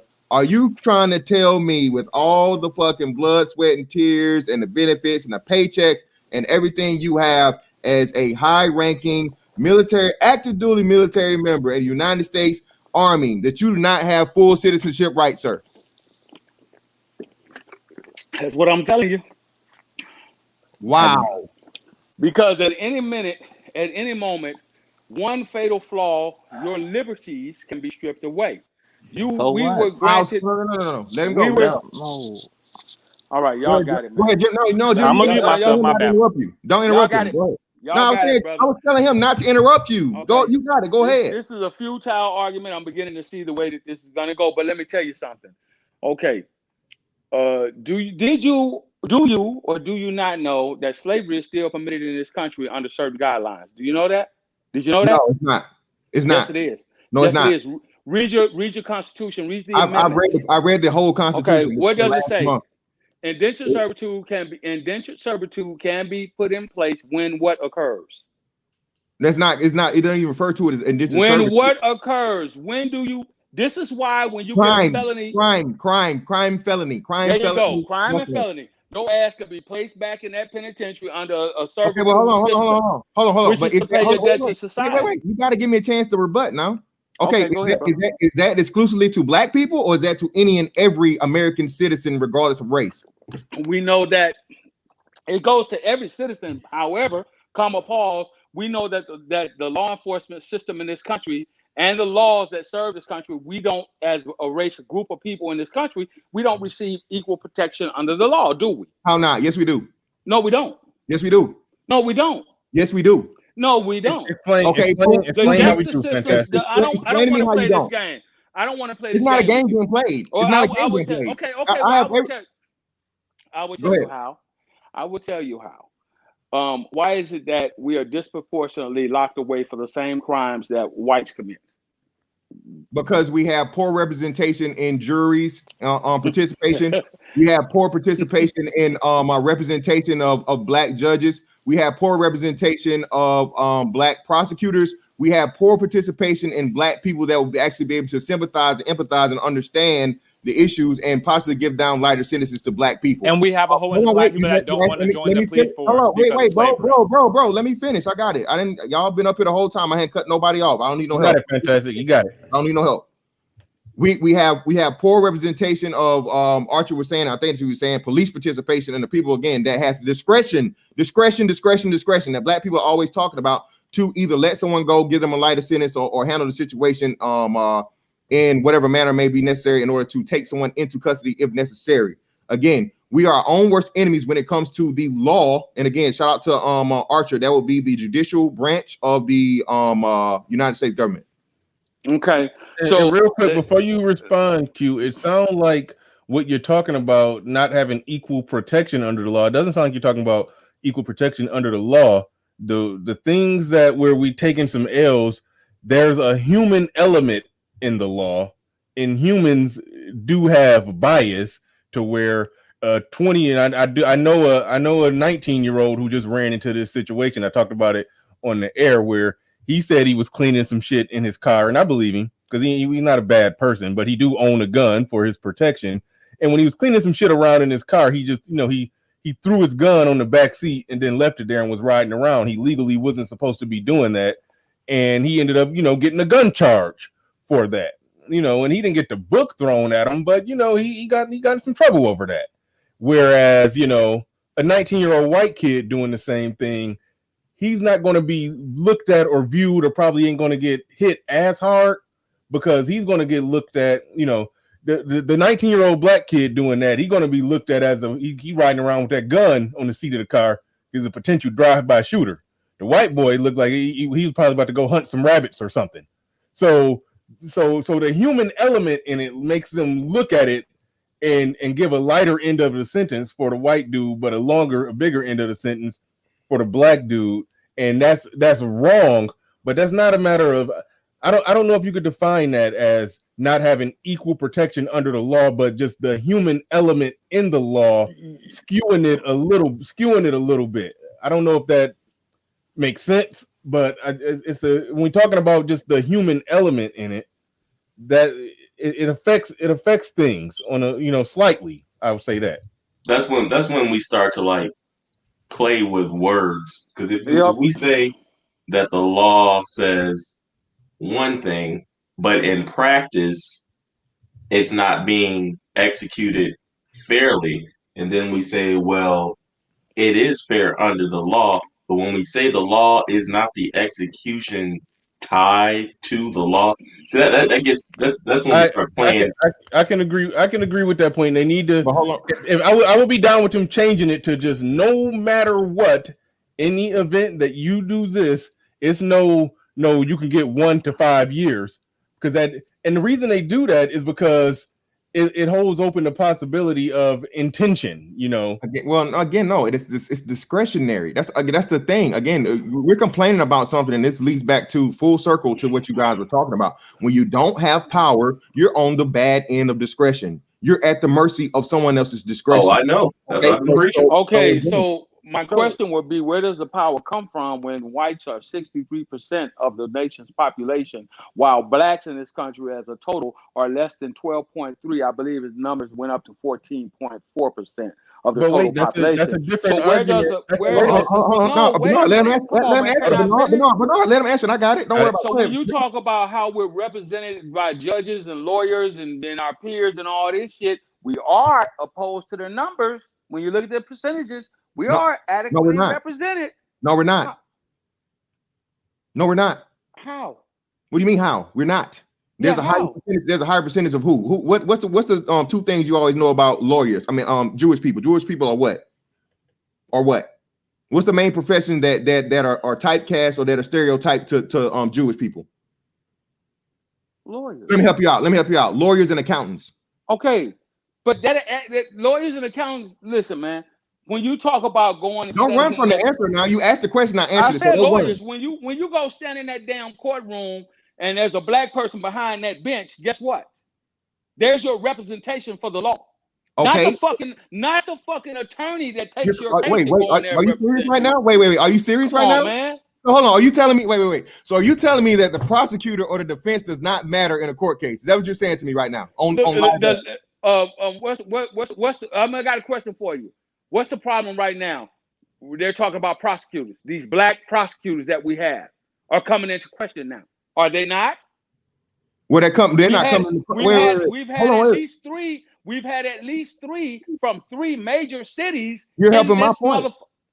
Right. So you're helping my point because there go your numbers. Because again, listen. There go your numbers right there.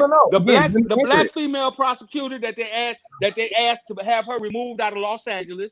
The one that's over there in Chicago, and I believe that there was one in New York that they're asking to have removed. That they're trying to get rid of. Can I? So there's your representation for your. Can I please respond? Please respond. Out of all those 3 things, what's in common? For one, that they're female. 2, that they're liberal. Okay, and 3, what? How do you get to be a prosecutor or excuse me? But 4, they're black. Overall, they're black. Hold on, no. Wait. I didn't interrupt you. That's still a representation. You got to let him finish. Q, I'm not interrupting you, bro. I'm trying to have a conversation. I'm not trying to have a shouting match.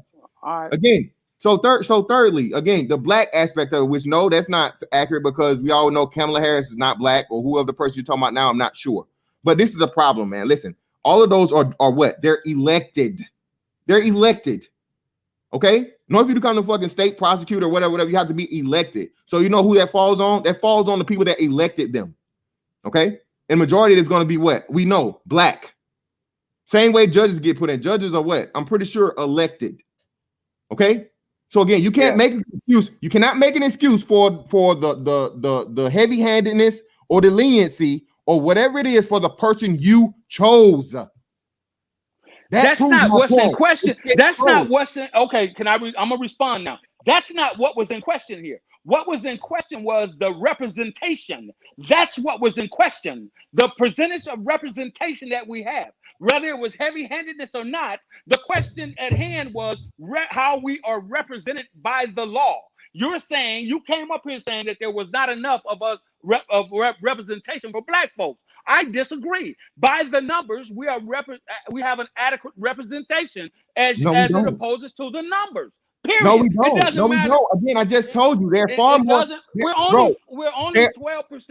I And didn't interrupt again, you have it. And I again, didn't interrupt you, so I ask that you Go don't ahead, let him. interrupt Go me. ahead, General. You got it. You got it, We're General. only 12%, 12.3 to 14% of the fucking country's population, brother. By that, if you take those numbers alone and you divide that into the number of state representatives, state legislators, and congressmen that we have, there's your representation. When you divide that number into the number of black judges, into the number of black lawyers, black prosecutors, there's your representation into the law right there. Divide that into the total number of black people that we have working in the law field, in law enforcement, and there's your representation. It's really quite simple. Okay, I do want to come up here and change it around and say, "Oh well, she's black, she's a female, she's liberal." At the end of the day, we're talking about black people, whether it be a black man or a black woman, whether they be liberal, whether they be conservative, left wing, white wing. What we're talking about is the specific term being black. That's what we're talking about. Okay, the conversation started. I'm sorry. The conversation started with you from the premise that black people were not citizens. Now we're talking about representation. So thank you for pointing that out, Bernard. If you read the third, if you go and you read, if you go and you read the amendments that supposedly granted us citizenship within this country, you'll notice that they put specific language in there and to create loopholes. We only get certain types of liberties. There's a very famous brother, wrote some books, worked in government for a very long time. You can look at Dr. Claude Anderson and read some of his books and listen to some of the lectures that he's given, and it'll explain it all to you. Dirty little secrets. It'll explain. All right, real quick, I'm going back to you, Fantastic. RBR Network for Women says they aren't stupid. That was going to do an RBR impression. They just know once they shoot us and justify it by proving we're black. Don't fall for it. Thank you, RBR, for the super chat. I appreciate that. They hate us because we're black. All right. Hey, let me know when I can hop back in, Bernard. Oh, unless Fantastic want to respond directly to. No, J.I. is a guest, man. I can wait, man. All right, we can go ahead. All right, go ahead, J.I. You got it. No, let him, because I'm trying to understand where we at on this citizenship thing. Are we citizens or not? Yes, we're citizens, bro, without a doubt, 1,000%, guaranteed. That's what I don't even know why that's a question. Again, okay. I'm talking about between you guys' argument. Okay. I have a senior active duty military member, man, saying this. I can't believe it. You are afforded the utmost rights in everything of the United States Constitution due to your military service, bro.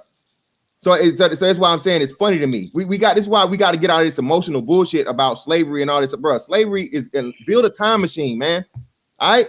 Otherwise, it happened. The whole world has experienced it. Until black people get over this fucking obsession with this infatuation with fucking slavery, we're never gonna move forward. Slavery has nothing to do with fucking 2020. Has nothing to do with learning civics. Hold on. You had plenty of fucking opportunities to capitalize as many other people that are not even here, that don't even know the language, that don't even know the fucking culture, the standards. Come here, learn it, adapt. In the first place they fucking sat down is where? In your fucking communities, in our communities, in the black neighborhood. We make them rich. We send their kids to motherfucking Ivy League and the fucking top motherfucking secondary educational institutions. But we can't do it for our goddamn selves. Because you're too fucking lazy, you're too fucking undisciplined, and you're too unwilling to do the necessary bullshit, man. Niggas are just lazy. They don't want to do it. Point blank period. Can I jump in? So you agree with me, Fantastic? Can I jump what I've been saying this whole time? About what, J.I.? Oh, I don't know if you were listening earlier about what we need to do to fight back. We ultimately need to build our own system and build our own stuff while we take advantage of as much as we can out of the system that we're currently in. But we need to be working towards our own sovereignty as well. Yeah. And again, to a degree, the sovereignty shit is not possible, man. It's just not. Yeah. It's not possible. Sovereignty comes here when you have a separation and you have your own.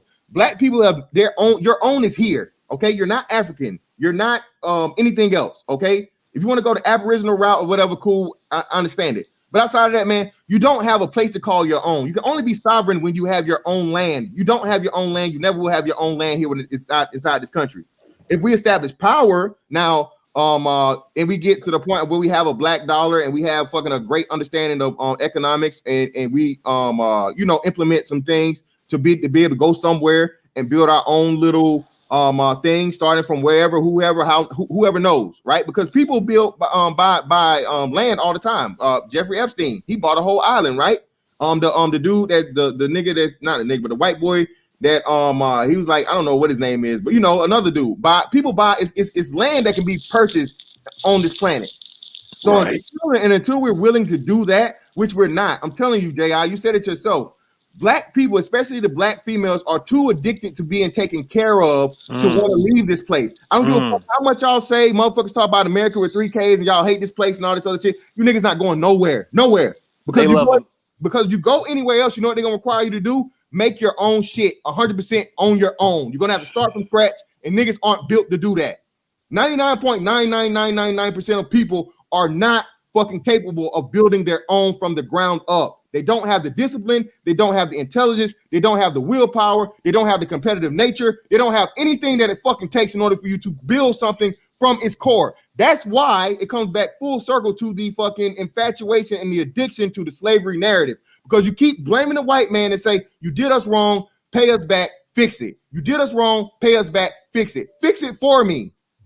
Not fucking, I'm gonna fucking come overthrow you and do this. That shit sound good. It always does. Niggas don't want that. Niggas want the white man to motherfucking carry them, caress them, and fucking nurture them back to whole from the wrong they did to them, which is the same wrong that everybody over the whole planet has experienced at some point in time. Shout out to Zero, to some point of where there are actual fucking civilizations of people that no longer exist. They were fucking exterminated. Genocide to the fucking fullest extent. So I don't want to hear this bullshit about killing this, killing that, and all this other shit. It's on the bruh. Niggas ain't going nowhere no time soon. Yo, can I jump in here right quick? I mean, when it comes to black politics, man, we take the batter. We look at white people as if they're like our husband or something. The way we deal with them is we really don't want to leave. We just nag and whine for them to treat us better rather than doing something about it. And when we talk about any type of ideas to fix the problem, there's an old saying, like when you tie a horse up to like a stake or something when it's young, or an elephant or some shit like that, when it's older, it will still believe it cannot pull out that stake. And that is slavery for black people. I sat here and said we need to learn physics, therefore we can better operate within a system. You said civics? Yes, civics. Okay, it's like you said physics. No, he said physics, but he meant civics. Yeah. Okay. My bad. Well, we need to learn civics so we can better operate within a system. That way we can better navigate the system. Like he said, when it comes to judges and stuff, most black people don't even know what many judges are voted in. They don't even know how to vote for a judge. Most black people don't even know there's a fucking lame duck session.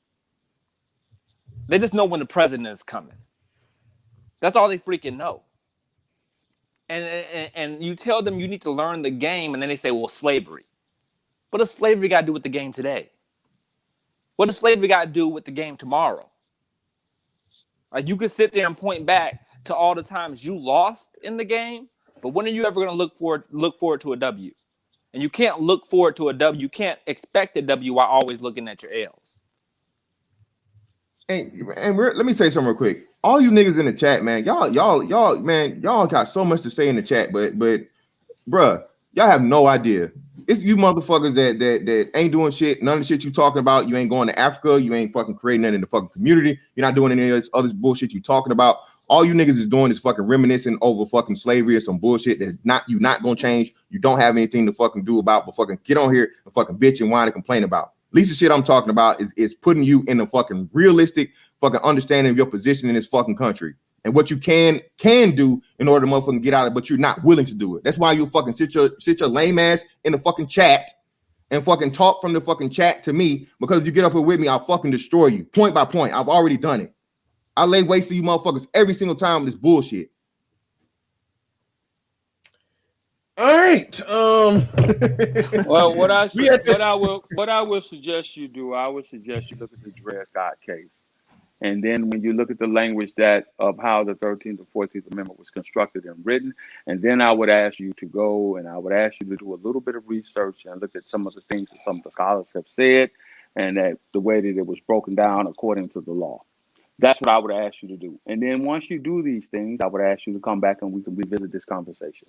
I have no interest. Yes, we do have some rights as citizens, as free and legal citizens by birthright. But other than that, none.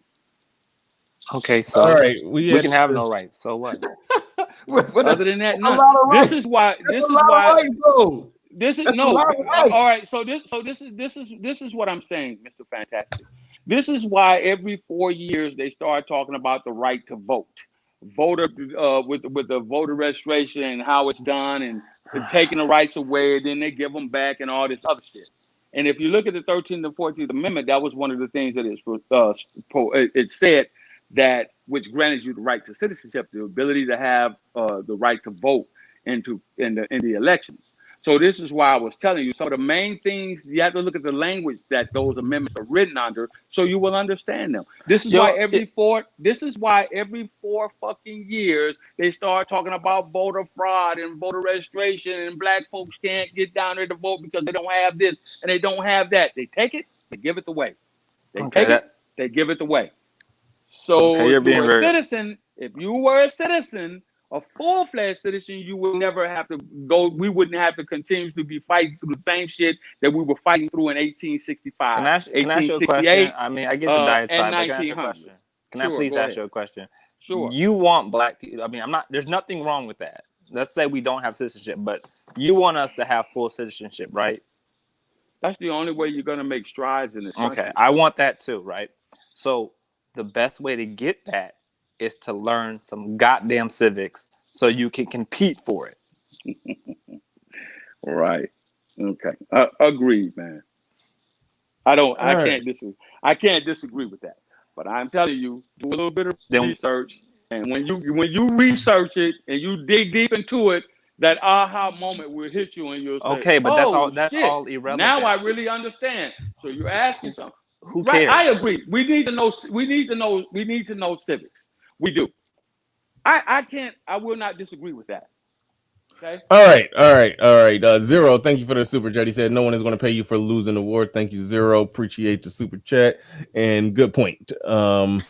Also, he passed the 3-hour mark. I'm shutting it down, but so we're gonna go to J.I. for the final words. So J.I., go ahead and take us away, and whatever the hell he say, nobody respond to it because I ain't about to get held hostage on my own show again. We getting the hell out of here. But I'd like to thank everybody. But J.I., go ahead. You got the last words. All right. Well, thanks for having me, Bernard. Good conversation, everybody. That's very interesting at the end.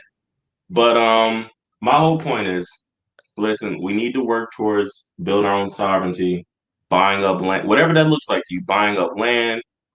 Respect to the Coach Carter for what he was talking about. That's a way to do Coach it. Ali, Coach Ali. Coach Ali, my bad. That was a movie with Sam Jackson. But anyway, go ahead.